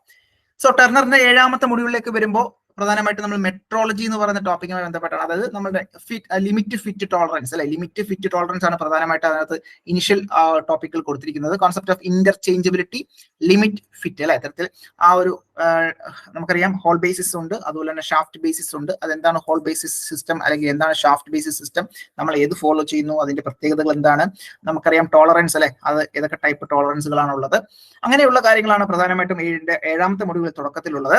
അതിനുശേഷം എൻ്റയർലി ഡിഫറെന്റ് ആയിട്ടുള്ള ടോപ്പിക്കുകളിലേക്ക് മാറി. അതായത് ടർണറിന്റെ ടോപ്പിക്കുമായി ബന്ധപ്പെട്ട് ലേത്തിനകത്ത് നമ്മൾ യൂസ് ചെയ്യുന്ന driving plate, face plate, okay, അതുപോലെ തന്നെ സ്റ്റഡി റെസ്റ്റുകൾ അല്ലെ, റെസ്റ്റുകൾ, അതുപോലെ തന്നെ കാലിപ്പേഴ്സ് എന്താണ്, അതിന്റെ ട്രാൻസ്ഫർ കാലിപ്പർ എന്താണ്, അതിന്റെ construction, lathe centres, types of lathe, for example നമുക്കറിയാം ബോൾ സെന്റേഴ്സ് ഉണ്ട്, അല്ലെങ്കിൽ റിവോൾവിംഗ് സെന്റേഴ്സ് ഉണ്ട്, അങ്ങനെയുള്ള different types of centres. Then lathe carrier, അതിന്റെ ഫംഗ്ഷൻ എന്താണ്, ടൈപ്സ് ഓഫ് കാരിയർ, ഇത്തരത്തിൽ അതിന്റെ use. Then magnetic stand, dial indicator and use, ഇത്തരത്തിൽ ആ ഒരു ഡയൽ ഇൻഡിക്കേറ്റേഴ്സ് ഉണ്ട്. അപ്പൊ മാഗ്നറ്റിക് സ്റ്റാൻഡോട് കൂടിയിട്ടുള്ള ഡയൽ ഇൻഡിക്കേറ്റർ, അപ്പൊ ഡയൽ ഇൻഡിക്കേറ്ററിന്റെ ലിസ്റ്റ് കൗണ്ട് എത്രയാണ്, ഡയൽ ഇൻഡിക്കേറ്ററിന്റെ ബേസിക് പ്രിൻസിപ്പിൾ എന്താണ്, ഓക്കെ, അങ്ങനെയുള്ള കാര്യങ്ങളാണ് നമുക്ക് ആ ഒരു പർട്ടിക്കുലർ ടോപ്പിക്കിൽ നിന്ന് പഠിക്കേണ്ടതായിട്ടുള്ളത്. Then last topic is lathe tool post അല്ലെ, ഇത്തരത്തിൽ tool post, types of tool post, ആ ഒരു ടൂളിനകത്ത് ആ ടൂൾ പോസ്റ്റിന് എങ്ങനെയാണ് ടൂൾ സെറ്റ് ചെയ്യുന്നത്. അപ്പൊ ഇത്തരത്തിലുള്ള കാര്യങ്ങളാണ് മൊഡ്യൂൾ 7 എന്ന് പറയുന്നത്. അപ്പൊ 7 വളരെ ഇമ്പോർട്ടന്റ് ആണ്. അതിന് 10 മാർക്കോളം കൊടുത്തിട്ടുണ്ട്. അതുകൊണ്ട് തന്നെ നമുക്ക് കൃത്യമായിട്ട് 6 ദിവസം നമുക്ക് ഈ ഒരു പർട്ടിക്കുലർ ടോപ്പിക്ക് പഠിക്കേണ്ടതായിട്ടുണ്ട്. 6 ദിവസം എടുത്ത് തന്നെ കൃത്യമായിട്ട് പഠിക്കാം. വളരെ ഡീറ്റെയിൽ ആയിട്ട് നമുക്ക് പഠിക്കണം. അതുകൊണ്ട് 6 ദിവസം നമ്മൾ ഇതിന് വേണ്ടിയിട്ട് സ്പെൻഡ് ചെയ്യുന്നു. ഓക്കെ ആണ്. നെക്സ്റ്റ് മൊഡ്യൂൾ 8ലേക്ക് വരാം. മൊഡ്യൂൾ 8, 9, 10 വളരെ ഇമ്പോർട്ടന്റ് ആണ്. കാര്യം അവിടെ 15 മാർക്കിനാണ് അവിടെ കൊടുത്തിരിക്കുന്നത് അല്ലെ. ഈ പറഞ്ഞ 8, 9, 10 15 മാർക്കാണ്. ബാക്കിയൊക്കെ നമ്മൾ 10 മാർക്കേ കണ്ടുള്ളൂ. അപ്പൊ 8, 9, 10 മൊഡ്യൂളുകൾ 15 മാർക്ക് വെച്ചിട്ടാണ്. അപ്പൊ ഏകദേശം 45 മാർക്കോളം, പകുതി മാർക്കോളം ഏകദേശം എന്താണ് ഈ മൊഡ്യൂൾ 8, 9, 10 ക്ലിയർ ആക്കി കഴിഞ്ഞാൽ നമുക്ക് കിട്ടും എന്നുള്ളതാണ് അതിന്റെ പ്രത്യേകത. അപ്പൊ 8ാമത്തെ മൊഡ്യൂൾ നോക്കിയാൽ വളരെ ഈസി ആയിട്ടുള്ള മൊഡ്യൂളാണ് കേട്ടോ. 8ാമത്തെ മൊഡ്യൂള് വളരെ ഈസി ആയിട്ടുള്ള മൊഡ്യൂളാണ്. ദാറ്റ് ഈസ് ടേപ്പർ എന്ന് പറയുന്ന ടോപ്പിക് ഓൾറെഡി നമ്മളുടെ എന്താണ് ആ കോഴ്സിൽ ഓൾറെഡി നമ്മളെല്ലാം ക്ലിയർ ആയിട്ട് നമ്മൾ പഠിച്ചിട്ടുണ്ട്, അല്ലെങ്കിൽ അതിന്റെ വീഡിയോസ് നമുക്ക് അവൈലബിൾ ആണ്. ക്ലാസ്സസ് എല്ലാം കഴിഞ്ഞതാണ്. അപ്പോൾ different methods of expressing taper express ചെയ്യുന്ന ഡിഫറെന്റ് മെത്തേഡുകൾ ഏതൊക്കെ രീതിയിൽ നമ്മൾ ടേപ്പർ എക്സ്പ്രസ് ചെയ്യുന്നു. ഡിഫറെന്റ് സ്റ്റാൻഡേർഡ് ടേപ്പേഴ്സ് നമ്മൾ പഠിച്ചിട്ടുണ്ട്. മെത്തേഡ് ഓഫ് ടേപ്പർ ടേണിംഗ് അല്ലെ, നമ്മൾക്കറിയാം ലേത്തിൽ ടേപ്പർ ടേണിംഗ് ചെയ്യാനുള്ള മെത്തേഡുകൾ, different types of taper turning method. For example offset method അല്ലെ, ടെയിൽ സ്റ്റോക്ക് ഓഫ്സെറ്റ് ചെയ്യുന്ന മെത്തേഡ്, കോമ്പൗണ്ട് റെസ്റ്റ് തിരിച്ചുകൊണ്ടുള്ള method, okay, form tool method, അല്ലെങ്കിൽ യൂസിങ് സ്പെഷ്യൽ അറ്റാച്ച്മെന്റ്സ്, അങ്ങനെ ഡിഫറെന്റ് ടൈപ്സ് ഓഫ് മെത്തേഡുകൾ ടേപ്പർ ടേണിംഗുമായി ബന്ധപ്പെട്ട് നമ്മൾ ഓൾറെഡി പഠിച്ചു കഴിഞ്ഞു. ഓക്കെ, സംശയമൊന്നുമില്ലല്ലോ. അപ്പൊ ടേപ്പർ ടേണിംഗ് മെത്തേഡുകൾ കൃത്യമായിട്ട് പഠിക്കാൻ അതിനകത്ത് എടുത്തു പറയുന്നുണ്ട്. Taper turning by swiveling the compound slide and its calculation അല്ലെ, അതുമായി ബന്ധപ്പെട്ടുള്ള കാൽക്കുലേഷൻ നമുക്ക് പ്രതീക്ഷിക്കാം. അപ്പൊ എങ്ങനെ പോയാലും 15 മാർക്ക് വളരെ ക്രൂഷ്യലാണ്. ഈ ഒരു ചെറിയ ടോപ്പിക്കിൽ നിന്നും നമുക്ക് കൃത്യമായിട്ട് പഠിച്ചാൽ 15 മാർക്ക് നമുക്ക് കൃത്യമായിട്ട് സ്കോർ ചെയ്യേണ്ടതായിട്ടുണ്ട്. അപ്പോൾ 6 ദിവസം പോരാ, 9 ദിവസം നമ്മൾ ഈ മൊഡ്യൂൾ 8 പഠിക്കാൻ വേണ്ടി എടുക്കുന്നു. പഠിക്കാൻ വളരെ എളുപ്പമാണ്. 9 ദിവസവും വേണ്ട, ശരിക്കും പറഞ്ഞാൽ 9 ദിവസവും വേണ്ട. 1 ദിവസം 2 ദിവസം കൊണ്ട് നമുക്ക് പഠിക്കാവുന്ന കാര്യമേ ഉള്ളൂ. പക്ഷേ നമ്മൾ എക്സാം പോയിന്റ് ഓഫ് വ്യൂല് ഈച്ച് ആൻഡ് എവറി സെന്റൻസ് നമ്മൾ കൃത്യമായിട്ട് മനസ്സിലാക്കി പോകേണ്ടതായിട്ടുണ്ട്. നമ്മളുടെ എക്സാം പോയിന്റ് ഓഫ് വ്യൂല് എല്ലാ ചോദ്യവും നമുക്ക് ചെയ്യേണ്ടതായിട്ടുണ്ട്. അതുകൊണ്ട് തന്നെ കൃത്യമായിട്ട് പഠിക്കുക. 9 ദിവസം എടുത്ത് നമുക്കിത് പഠിക്കാൻ പറ്റും. ഓക്കെ, അപ്പൊ 9 ദിവസം നമ്മൾ മൊഡ്യൂൾ 8 വേണ്ടി ഇട്ടു. കാര്യം 15 മാർക്കോളം അതിനകത്തുണ്ട്. മൊഡ്യൂൾ 9ലേക്ക് പോന്നുള്ളൂ. മൊഡ്യൂൾ 9ലേക്ക് വരൂ. അവിടെയും 15 മാർക്കാണ്. സോ നോക്കേ, സ്ക്രൂ ത്രെഡ് ആണ് അവിടെ പ്രധാനമായിട്ടും കൊടുത്തിരിക്കുന്നത്. ഡിഫറെന്റ് ടൈപ്സ് ഓഫ് സ്ക്രൂ ത്രെഡുകൾ അല്ലെ. അപ്പൊ പലതരത്തിലുള്ള സ്ക്രൂ ത്രെഡുകൾ ഉണ്ട്. For example trapezoidal thread, square thread, okay, V thread. അപ്പൊ അതിൽ നിന്ന് അതിന്റെ ക്ലാസിഫിക്കേഷൻ, അതിന്റെ ആപ്ലിക്കേഷൻ അല്ലെ. അപ്പൊ അതുമായി ബന്ധപ്പെട്ട് അതിന്റെ ഡീറ്റെയിൽസ് അല്ലെ, 15 മാർക്കോളം ഉണ്ട്. അതുമായി ബന്ധപ്പെട്ട് അതിന്റെ കൺസ്ട്രക്ഷൻ ഡീറ്റെയിൽസ് വളരെ ഇമ്പോർട്ടന്റ് ആണ്. അതിന്റെ ഡെപ്ത് ഓഫ് കട്ട് എത്രയാണ്, അല്ലെങ്കിൽ അതിന്റെ ഫ്ലാറ്റ് സർഫസ് എത്രയാണ്, അതിന്റെ ഇൻക്ലൂഡഡ് ആംഗിൾ എത്രയാണ്, ഓക്കെ, മേജർ ഡയമീറ്റർ എത്രയാണ്, മൈനർ ഡയമീറ്റർ എത്രയാണ്. അപ്പൊ അതൊക്കെയുള്ള പിച്ചിന്റെ വാല്യൂ ഡിപ്പെൻഡ് ചെയ്തിരിക്കും. അതിന്റെ ആ ഒരു കാൽക്കുലേഷൻസ് ഒക്കെ വളരെ ഇമ്പോർട്ടന്റ് ആണ്. അതിൽ നിന്നും ക്വസ്റ്റ്യൻസ് വരാൻ സാധ്യത കൂടുതലാണ്. ഓക്കെ ആണേ. ദെൻ അതിന്റെ ആപ്ലിക്കേഷൻ, ഓരോ ടൈപ്പ് ത്രെഡിന്റെ ആപ്ലിക്കേഷന്, ദെൻ ആ ഒരു ട്രെയിൻ അല്ലെ, ഗിയർ ട്രെയിനുമായി ബന്ധപ്പെട്ടുള്ള കാര്യങ്ങൾ. ഇപ്പം ഗിയേഴ്സിന്റെ അറേഞ്ച്മെന്റ് ആണ് ഗിയർ ട്രെയിൻ എന്ന് പറയുന്നത്. Different types of gear train നമുക്ക് അവൈലബിൾ ആണ്. Different methods of foaming thread അല്ലെ, ഇത്തരത്തിൽ ആ ഒരു ത്രെഡ് ഫോം ചെയ്യാനുള്ള ഡിഫറെന്റ് മെത്തേഡുകൾ ഏതൊക്കെയാണ്. For example rolling process. അപ്പോൾ ഇത്തരത്തിൽ ത്രെഡ് റോളിംഗ് ഉണ്ട്, ത്രെഡ് കട്ടിംഗ് ഉണ്ട്. Thread cutting in the sense, thread rolling എന്ന് പറയുന്ന ഒരു പ്ലാസ്റ്റിക് ഡിഫോർമേഷൻ പ്രോസസ് ആണ്, ഒരു ഫോമിംഗ് പ്രോസസ് ആണ്. ത്രെഡ് കട്ടിംഗ് പ്രോസസ് ഉണ്ട്. നമുക്കറിയാം സിംഗിൾ പോയിന്റ് കട്ടിംഗ് ടൂളിന്റെ സഹായത്തോടെ നമ്മൾ ത്രെഡ് കട്ട് ചെയ്യാറുണ്ട് എന്നുള്ളത് നമുക്കറിയാം അല്ലെ. അപ്പൊ അത്തരത്തിലുള്ള കട്ടിംഗ് മെത്തേഡുകൾ, ഡിഫറെന്റ് മെത്തേഡുകൾ നമ്മൾ പഠിക്കുന്നുണ്ട്. സോ അത് കൃത്യമായിട്ട് ഓർത്തിരിക്കാം.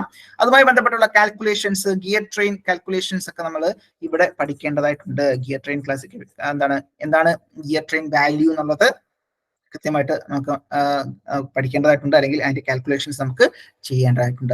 അപ്പൊ അതും 15 മാർക്കാണ്. സോ അതുകൊണ്ട് തന്നെ 9 ദിവസം എടുത്ത് വേണം നമ്മൾ പഠിക്കാൻ. സോ ലാസ്റ്റ് മൊഡ്യൂളിലേക്ക് വരുമ്പോൾ നമ്മളുടെ ടോപ്പിക് എന്ന് പറയുന്നത് CNC ആണ്. CNC യഥാർത്ഥത്തിൽ കമ്പ്യൂട്ടർ ന്യൂമറിക്കൽ കൺട്രോൾ മെഷീൻസ് ആണ് CNC എന്ന് പറയുന്നത്. CNCയുമായി ബന്ധപ്പെട്ട് നമ്മൾ കുറേയധികം കാര്യങ്ങൾ ആ ഒരു പർട്ടിക്കുലർ മൊഡ്യൂളിൽ നമ്മൾ പഠിക്കേണ്ടതായിട്ടുണ്ട്. ഓക്കെ, ഓരോ CNC മെഷീനുമായി ബന്ധപ്പെട്ടുള്ളതിന്റെ സിസ്റ്റം, ഏത് സിസ്റ്റം നമ്മൾ യൂസ് ചെയ്യുന്നു, എങ്ങനെയാണ് ഫീഡ്ബാക്ക് സിസ്റ്റം നമ്മൾ കൊടുക്കുന്നത്, അതിന്റെ ഇമ്പോർട്ടൻസ് എന്താണ്, CNC ടേണിങ്, അതിന്റെ പാർട്ട് പ്രോഗ്രാമിന്റെ പ്രിപ്പറേഷൻ എങ്ങനെയാണ്, അതിനകത്ത് G കോഡ് ഉണ്ടാവും, M കോഡ് ഉണ്ടാവും, ഓരോ കോഡിന്റെയും കറസ്പോണ്ടിങ് യൂസ് എന്താണ്. ഓക്കെ, അതുപോലെ തന്നെ ടൂൾ സെറ്റിംഗ്സ് എങ്ങനെയാണ്, അതിന്റെ ഡേറ്റ ഇൻപുട്ട് എങ്ങനെയായിരിക്കും വരുന്നുണ്ടാവുക, ഇൻസേർട്ട് ടൈപ്പുകൾ എങ്ങനെയാണ്, നോമൻക്ലേച്ചർ ഓഫ് ഇൻസേർട്ട് എങ്ങനെയാണ് വരുന്നുണ്ടാവുക, ISO nomenclature for turning tool holders എങ്ങനെയാണ് വരുന്നുണ്ടാവുക, സോ പ്രോഗ്രാം എങ്ങനെയാണ് നമ്മൾ ചെയ്യുന്നുണ്ടാവുക. ഓക്കെ, ഡിഫറെന്റ് ടൂൾ ഹോൾഡേഴ്സ് ഉണ്ടാവും കറസ്പോണ്ടിങ് അതിനകത്ത്, അതിന്റെ ആ ടൈപ്സ് ഓഫ് ടൂൾ ഹോൾഡേഴ്സ് ഏതൊക്കെയാണ് നമുക്ക് പഠിക്കേണ്ടതായിട്ടുണ്ട്, ഇൻഡെക്സിബിൾ ടൈപ്പ് ഉണ്ട്. അപ്പൊ അങ്ങനെയുള്ള കാര്യങ്ങളാണ് പ്രധാനമായിട്ടും മൊഡ്യൂൾ 10 എന്ന് പറയുന്നത്. വളരെ ഇമ്പോർട്ടന്റ് ആണ് മൊഡ്യൂൾ 10 എന്ന് പറയുന്നത്. സോ 15 മാർക്ക് നമുക്ക് ആ ഒരു CNC-യുമായി ബന്ധപ്പെട്ട് മനസ്സിലാക്കേണ്ടതായിട്ടുണ്ട്. അപ്പൊ 15 ക്വസ്റ്റ്യൻസോളം ഈ പറഞ്ഞ CNC-യുമായി ബന്ധപ്പെട്ട് വരും. അപ്പൊ മാക്സിമം ക്വസ്റ്റ്യൻസ് നമ്മൾ എന്താണ് വർക്ക്ഔട്ട് ചെയ്യുക എന്നുള്ളതാണ് നമുക്ക് ഇവിടെ ചെയ്യാൻ സാധിക്കുന്നത്. ഓക്കെ, അപ്പൊ ഇങ്ങനെ നോക്കുകയാണെന്നുണ്ടെങ്കിൽ നമ്മുടെ മൊഡ്യൂൾ 10 എന്ന് പറയുന്നതും 9 ദിവസം നമ്മൾ എന്താണ് നമുക്ക് ഇൻവെസ്റ്റ് ചെയ്യേണ്ടതായിട്ടുണ്ട്, 9 ദിവസം നമ്മൾ യൂസ് ചെയ്യേണ്ടതായിട്ടുണ്ട്. 9 ദിവസം യൂസ് ചെയ്തുകൊണ്ട് നമുക്ക് എന്താണ് ആ ഒരു മൊഡ്യൂൾ കംപ്ലീറ്റ് ആയിട്ട് കവർ ചെയ്യാൻ സാധിക്കും. സംശയമൊന്നുമില്ലല്ലോ. അപ്പൊ നമുക്ക് ഇത്തരത്തിൽ പ്രയോറിറ്റൈസ് ചെയ്ത് കഴിഞ്ഞാൽ കൃത്യമായിട്ട് നമുക്ക് ആ ഒരു ടർണറുമായി ബന്ധപ്പെട്ട് നമുക്ക് കൃത്യമായിട്ട് നമ്മളുടെ ആ ഒരു ഡേയ്സ് അലോക്കേറ്റ് ചെയ്ത് കഴിഞ്ഞു.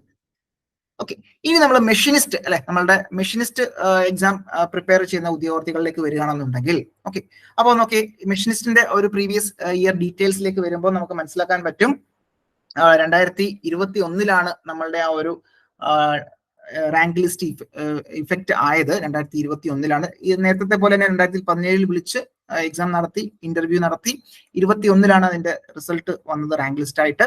അവിടെ 34 പേരാണ് നമ്മളുടെ എന്താണ് നമ്മുടെ മെയിൻ ലിസ്റ്റിൽ ഇൻക്ലൂഡ് ആയിരുന്നത്. കട്ട് ഓഫ് നോക്കി 68.67 അല്ലെ, 68.67 ആയിരുന്നു. ടോട്ടൽ നമ്പർ ഓഫ് അഡ്വൈസ് 31 നിലവിൽ പോയിട്ടുണ്ട്. ഇത്തരം കാര്യങ്ങളാണ് പ്രീവിയസ് ഇയർ ഡേറ്റ എന്ന് പറയുന്നത് നമ്മുടെ കയ്യിലുള്ളത്. ഇനി നോക്കിയേ നമ്മളുടെ എക്സാം സിലബസിലേക്ക് വരുന്ന സമയത്ത്, ഓക്കെ, അപ്പോൾ റീസെന്റ് ആയിട്ട് നടന്ന ഒരു മെഷീനിസ്റ്റ് എക്സാമിന് ഉള്ള ഒരു സിലബസ് ആണ് നമ്മളുടെ ഗ്രൗണ്ട് വാട്ടറിൽ നടത്തിയ PSC നടത്തിയ റീസെന്റ് ആയിട്ട് നടത്തിയ എക്സാമിൽ നമ്മൾ ഫോളോ ചെയ്തിട്ടുള്ള സിലബസ് ആണ് ഈ കൊടുത്തിരിക്കുന്നത്. അപ്പോൾ ഏകദേശം ഈ ഒരു സിലബസ് ആയിരിക്കാം നമുക്ക് ഇത്തരത്തിൽ നമ്മുടെ സിലബസ് വന്നിട്ടില്ല. ജൂനിയർ ഇൻസ്ട്രക്ടർ മെഷീനിസ്റ്റുമായി ബന്ധപ്പെട്ടുള്ള റീസെന്റ് ആയിട്ടുള്ള സിലബസ് നമുക്ക് അവൈലബിൾ അല്ല. പക്ഷേ റീസെന്റ് ആയിട്ട് നടന്ന മെഷീനിസ്റ്റ് എക്സാമിന് ഗ്രൗണ്ട് വാട്ടറിൽ PSC നടത്തിയിട്ടുള്ള മെഷീനിസ്റ്റ് എക്സാമിന് വന്ന സിലബസ് ആണ് നമ്മളിപ്പോൾ തൽക്കാലം ഫോളോ ചെയ്യുന്നത്. അപ്പൊ ആ ഒരു സിലബസിൽ നിന്ന് വളരെയധികം വ്യത്യാസമൊന്നും വരാൻ സാധ്യതയില്ല, കുറവാണ്. അപ്പൊ ഇത്തരത്തിലുള്ള ടോപ്പിക്കുകൾ കൃത്യമായിട്ട് നമ്മൾ പഠിക്കേണ്ടതായിട്ടുണ്ട്. മൊഡ്യൂൾ 1 എന്ന് പറയുന്നത് 10 മാർക്കാണ് കൊടുത്തിരിക്കുന്നത്. മൊഡ്യൂൾ 1 10 മാർക്കാണ് കൊടുത്തിരിക്കുന്നത്. General safety precautions and importance of house keeping.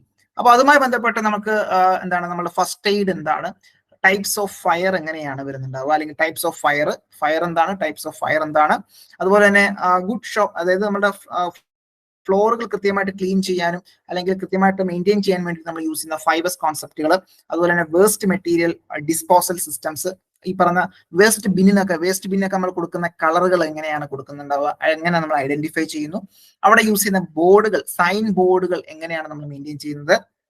Okay, അങ്ങനെയുള്ള കാര്യങ്ങൾ നമുക്ക് എന്താണ് ഒന്നാമത്തെ മൊഡ്യൂളിൽ നമുക്ക് പഠിക്കേണ്ടതായിട്ടുണ്ട്. 10 മാർക്കാണ് നമ്മളുടെ കൊടുത്തിരിക്കുന്ന ആ ഒരു ഡിസ്ട്രിബ്യൂഷൻ എന്ന് പറയുന്നത്. ഓക്കെ, അപ്പൊ അതിന് വേണ്ടിയിട്ട് നമ്മൾ 4 ദിവസം നമ്മൾ ഈ പറയുന്ന ഒന്നാമത്തെ മൊഡ്യൂൾ പഠിക്കാൻ വേണ്ടി നമ്മൾ എടുക്കുന്നു. രണ്ടാമത്തെ മൊഡ്യൂൾ നോക്കി മാർക്കിംഗ് ആൻഡ് മാർക്കിംഗ് ടൂൾ അല്ലെ, ഇത്തരത്തിൽ മാർക്കിംഗ് ആൻഡ് മാർക്കിംഗ് ടൂൾ. അപ്പൊ ഒന്നാമത്തെ മൊഡ്യൂൾ നമുക്ക് എന്താണ് ടർണറിൽ നമ്മൾ അങ്ങനെ കണ്ടിരുന്നില്ല. അപ്പൊ ഒന്നാമത്തെ മൊഡ്യൂൾ നമുക്ക് ഈ ഒരു പർട്ടിക്കുലർ എക്സാമിന് വേണ്ടിയിട്ട് പ്രിപ്പയർ ചെയ്യേണ്ടതായിട്ടുണ്ട്. ഓക്കെ, സംശയമൊന്നും വേണ്ട. രണ്ടാമത്തെ മൊഡ്യൂൾ നോക്കിയാൽ മാർക്കിംഗ് ആൻഡ് മാർക്കിംഗ് ടൂൾസ് ആണ്. അവിടെ മെഷറിംഗ് ഇൻസ്ട്രുമെന്റും വരുന്നുണ്ട്. Okay, marking and marking tool, ഇതിൽ സ്ക്രൈബേഴ്സ് വരുന്നുണ്ടാകും, അല്ലെങ്കിൽ സ്റ്റീൽ റൂള്, ലീനിയർ മെഷർമെന്റുമായി ബന്ധപ്പെട്ട് സ്റ്റീൽ റൂള് എന്തുകൊണ്ട് നിർമ്മിച്ചിരിക്കുന്നു, ടൈപ്സ് ഓഫ് സ്റ്റീൽ റൂള്, അതിന്റെ ലിസ്റ്റ് കൊണ്ട് എത്രയാണ്, മാർക്കിംഗ് മീഡിയ നമ്മൾ ഏതൊക്കെയാണ് നമ്മൾ യൂസ് ചെയ്യുന്നത് അല്ലെ. അപ്പം നമ്മൾ നോക്കുകയാണെന്നുണ്ടെങ്കിൽ പ്രഷ്യൻ ബ്ലൂ നമുക്ക് അവൈലബിൾ ആണ്, അല്ലെങ്കിൽ കോപ്പർ സൾഫേറ്റ് നമ്മൾ യൂസ് ചെയ്യാറുണ്ട്. അപ്പൊ അങ്ങനെയുള്ള മാർക്കിംഗ് മീഡിയാസ് ഏതൊക്കെയാണ് അതൊക്കെ കൃത്യമായിട്ട് പഠിക്കുക. കാലിപ്പേഴ്സ് അല്ലെ, ഇത്തരത്തിൽ കാലിപ്പേഴ്സിന്റെ സഹായത്തോടു കൂടി നമ്മൾ മെഷർമെന്റ് നമ്മൾ എടുക്കാറുണ്ട്. അപ്പൊ കാലിപ്പേഴ്സ് ഒരു ഇൻഡയറക്റ്റ് ആയിട്ടുള്ള മെഷർമെന്റ് ആണ്, ഇൻഡയറക്റ്റ് മെഷറിംഗ് ഇൻസ്ട്രുമെന്റ് ആണെന്ന് നമുക്കറിയാം. അപ്പൊ അത്തരത്തിൽ കാലിപ്പേഴ്സ്, ടൈപ്സ് ഓഫ് കാലിപ്പേഴ്സിനെ എങ്ങനെ സ്പെസിഫൈ ചെയ്യുന്നു, ഡിവൈഡേഴ്സ് എന്താണ്, മാർക്കിംഗ് പഞ്ചസ് ഏതൊക്കെ ടൈപ്പ് പഞ്ചുകൾ ഉണ്ട് അല്ലെ, ഇത്തരത്തിൽ ഏതൊക്കെ ടൈപ്പ് പഞ്ചുകളുണ്ട്, ഡോട്ട് പഞ്ച് ഉണ്ട്, സെന്റർ പഞ്ച് ഉണ്ട്, പ്രിക് പഞ്ച് ഉണ്ട്, അങ്ങനെ different types of punches. Then scribers, hammers, marking of table, surface plate, vices, angle plate, tri-square, combination set, marking block, parallel block. ഇതൊക്കെ നമ്മൾ എന്താണ് തൊട്ട് മുന്നേ കണ്ട ടർണറിലും നമ്മളുടെ 1-2 മൊഡ്യൂളിലൊക്കെ നമ്മൾ കാണുന്ന ടോപ്പിക്കുകൾ തന്നെയാണ്, സംശയമൊന്നും വേണ്ട. മൂന്നാമത്തെ മൊഡ്യൂൾ നോക്കി പ്രിസിഷൻ. അപ്പൊ രണ്ടാമത്തെ മൊഡ്യൂൾ നമുക്ക് എന്താണ് 4 ദിവസം അല്ലെ, അവിടെ 10 മാർക്ക് തന്നെയാണ്, അവിടെ 4 ദിവസം നമുക്ക് അവിടെ യൂസ് ചെയ്യാൻ സാധിക്കും. അപ്പൊ ഈ 8 ദിവസം കൊണ്ട് 1-2 മൊഡ്യൂളുകൾ നമുക്ക് ഈസി ആയിട്ട് പഠിച്ചെടുക്കാം. മൂന്നാമത്തെ മൊഡ്യൂൾ നോക്കേ, പ്രിസിഷൻ മെഷറിംഗ് ഇൻസ്ട്രുമെന്റ് ആണ്. അപ്പൊ പ്രിസിഷൻ മെഷറിംഗ് ഇൻസ്ട്രുമെന്റിലേക്ക് വന്നു. ആദ്യം 10 മാർക്ക്, 10 മാർക്കിന് ആ കൂടി 2 ലൈൻ മാത്രമേ ഉള്ളൂ എന്നുള്ളതാണ് അതിന്റെ പ്രത്യേകത അല്ലെ. ഓക്കെ, 10 മാർക്ക് ഈ 2 ലൈൻ പഠിക്കുമ്പോൾ നമുക്ക് കിട്ടും എന്നുള്ളതാണ്. അപ്പോൾ എന്താണ് വളരെ ഈസി ആയിട്ട് നമുക്ക് ഇത് പഠിച്ചെടുക്കാൻ പറ്റും. അപ്പോൾ മൈക്രോമീറ്റേഴ്സ് ഉണ്ട്. അപ്പൊ different types of micrometres and parts, graduations, എങ്ങനെ റീഡിംഗ് നമ്മൾ ചെയ്യുന്നു. ഓക്കെ, അത് ഓൾറെഡി നമ്മൾ ടർണറിനകത്ത് നമ്മൾ കണ്ടു. വെർനിയർ കാലിപ്പർ നമ്മൾ നേരത്തെ കണ്ടു. ഇപ്പൊ ഇവിടെ ഡിജിറ്റൽ വെർനിയർ കാലിപ്പർ ഒന്നും എടുത്തു പറയുന്നില്ല, പക്ഷെ വെർനിയർ കാലിപ്പർ പഠിക്കുക, നമ്മൾ ഡിജിറ്റൽ വെർനിയർ കാലിപ്പർ ഇതിനൊപ്പം തന്നെ പഠിക്കുക. അപ്പൊ വെർനിയർ കാലിപ്പർ അതിന്റെ മെഷറിംഗ് ഇൻസ്ട്രുമെന്റ്, അല്ലെങ്കിൽ അതിന്റെ ടൈപ്സ്, ഓക്കെ, അല്ലെങ്കിൽ അതിന്റെ പാർട്ടുകൾ എന്തൊക്കെയാണ്, ദെൻ ഗ്രാജുവേഷൻസ് എങ്ങനെയാണ്, എങ്ങനെ നമ്മൾ റീഡിംഗ് എടുക്കുന്നു, എങ്ങനെയാണ് നമ്മൾ ലീസ്റ്റ് കൊണ്ട് അത് എടുക്കുന്നത്. അതുപോലെ തന്നെ ഡയൽ ടെസ്റ്റ് ഇൻഡിക്കേറ്റർ നമ്മൾ ഓൾറെഡി ടർണറിൽ നമ്മൾ dial test indicator, magnetic stand dial test indicator നമ്മൾ കണ്ടിരുന്നു. അപ്പൊ ഇവിടെ ഡയൽ ടെസ്റ്റ് ഇൻഡിക്കേറ്റർ നമ്മൾ പഠിക്കേണ്ടതായിട്ടുണ്ട്. അതിന്റെ ലിസ്റ്റ് കൊണ്ട് എന്താണ്, അതിന്റെ ബേസിക് വർക്കിംഗ് പ്രിൻസിപ്പിൾ എന്താണ്, ബോർ ഡയൽ ഗേജുകൾ, vernier height gauge, vernier bevel protractor, gear tooth caliper. അപ്പൊ ഇത്രയും പഠിച്ചു കഴിഞ്ഞാൽ നമുക്ക് മൂന്നാമത്തെ മൊഡ്യൂൾ നമുക്ക് കംപ്ലീറ്റ് ചെയ്യാൻ സാധിക്കും. 10 മാർക്കാണ് അവിടെ കൊടുത്തിരിക്കുന്നത്, 10 മാർക്ക്. സോ അതും നമുക്ക് 4 ദിവസം കൊണ്ട് നമുക്ക് ഇത് പഠിക്കാം. 4 ദിവസം വേണോ? നിങ്ങൾ തന്നെ ആലോചിച്ച് നോക്കി. ഇതൊന്ന് പഠിച്ച് ഓൾറെഡി ഇതെല്ലാം കവേർഡ് ആണ്. നമ്മളെല്ലാം ക്ലാസ്സിൽ ഡിസ്കസ് ചെയ്തിട്ടുള്ള കാര്യങ്ങളാണ്, ഓൾറെഡി നമ്മൾ പഠിച്ചു കഴിഞ്ഞിട്ടുള്ള കാര്യങ്ങളാണ്. ഓക്കെ, അപ്പൊ അത് ഈ പറഞ്ഞ 4 ദിവസം കൊണ്ട് നമുക്ക് 2 or 3 തവണ ഇത് കൃത്യമായിട്ട് വായിച്ച് വെക്കൂടെ, ഈസി ആയിട്ട് വെക്കൂടെ, സാധിക്കും. അതോടൊപ്പം തന്നെ നമ്മൾ കൂടുതൽ ക്വസ്റ്റ്യൻസ് കളക്ട് ചെയ്ത് നമ്മൾ നോട്ടിലോട് കൂടി ആഡ് ചെയ്ത് വെക്കുക, അത് റെഫർ ചെയ്യുക.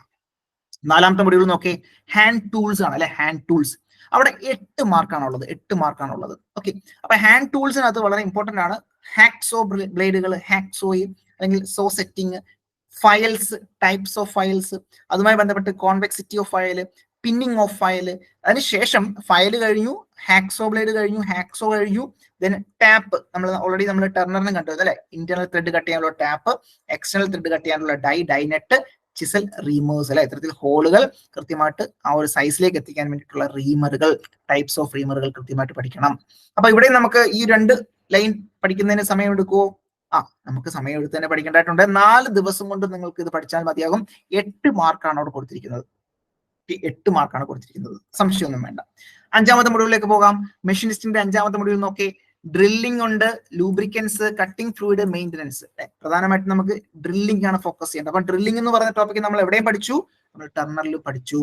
അപ്പൊ ഡ്രില്ലിംഗ് മെഷീൻ, അതിന്റെ types, various operation in drilling machine, drill holding devices, work holding devices, tab drill size, already നമ്മൾ കാൽക്കുലേഷൻ കണ്ടു അല്ലെ. Tab drill size, cutting speed, feed, depth of cut in drilling defect and causes. അപ്പൊ ഡ്രില്ലിംഗുമായി ബന്ധപ്പെട്ടുള്ള വളരെ important ആയിട്ടുള്ള കാര്യങ്ങളെല്ലാം ഇവിടെ covered ആണ്.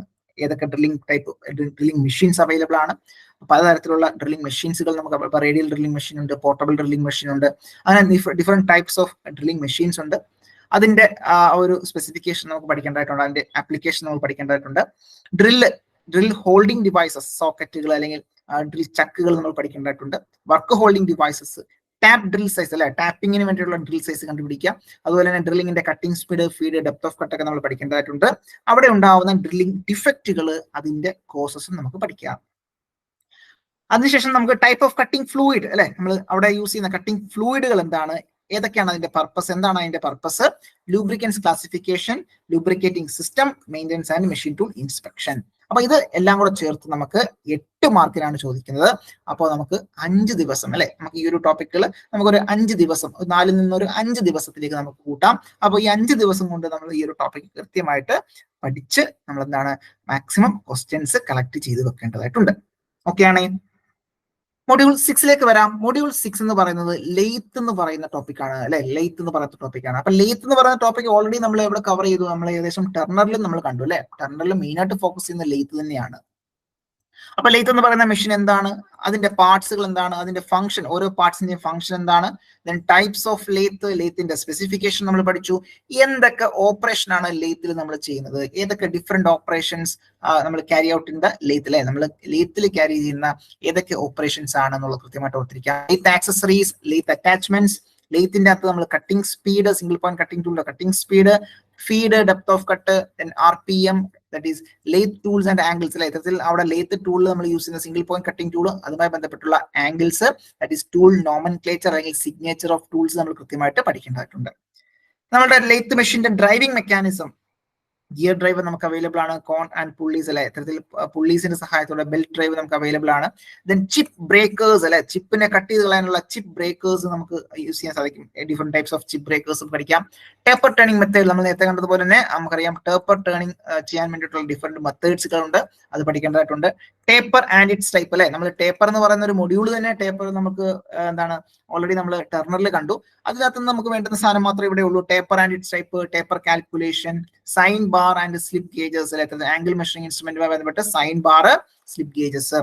Screw thread element, screw thread നമുക്ക് ഓൾറെഡി നമ്മൾ ടെർമിനലിൽ കണ്ടിരുന്നു. സ്ക്രൂ ത്രെഡ്, അതിന്റെ എലമെന്റ്സ്, അതിന്റെ നോമൻക്ലേച്ചർ പഠിക്കേണ്ടതായിട്ടുണ്ട്. ഡിഫറെന്റ് ഫോം ഓഫ് സ്ക്രൂ ത്രെഡുകൾ. ദെൻ ലെയ്ത്ത് സെന്റേഴ്സ്, എന്താണ് നമ്മൾ നേരത്തെ കണ്ട ലെയ്ത്ത് സെന്റേഴ്സ് അല്ലെ, ടെർമിനലിൽ നമ്മൾ പഠിച്ചിരുന്നു lathe centres. For example ball centre, അതുപോലെ തന്നെ റിവോൾവിംഗ് സെന്റർ, ഡെഡ് സെന്റർ, അങ്ങനെ different types of lathe centres ഉണ്ട്. ദെൻ മാൻഡ്രിൽസ് ഓൾറെഡി നമ്മൾ കണ്ടു. എന്താണ് അതായത് എന്താണ് ഹോളോ വർക്ക് പീസുകൾ ഹാൻഡിൽ ചെയ്യാൻ വേണ്ടിയിട്ട് അല്ലെ, ഹോൾഡ് ചെയ്യാൻ വേണ്ടിയിട്ടാണ് മാൻഡ്രിൽസ് യൂസ് ചെയ്യുന്നത്. ത്രെഡ് കട്ടിംഗ് അല്ലെ, സിംഗിൾ പോയിന്റ് കട്ടിംഗ് ടൂളിന്റെ സഹായത്തോടുകൂടി ത്രെഡ് കട്ടിംഗ് ഉണ്ട്.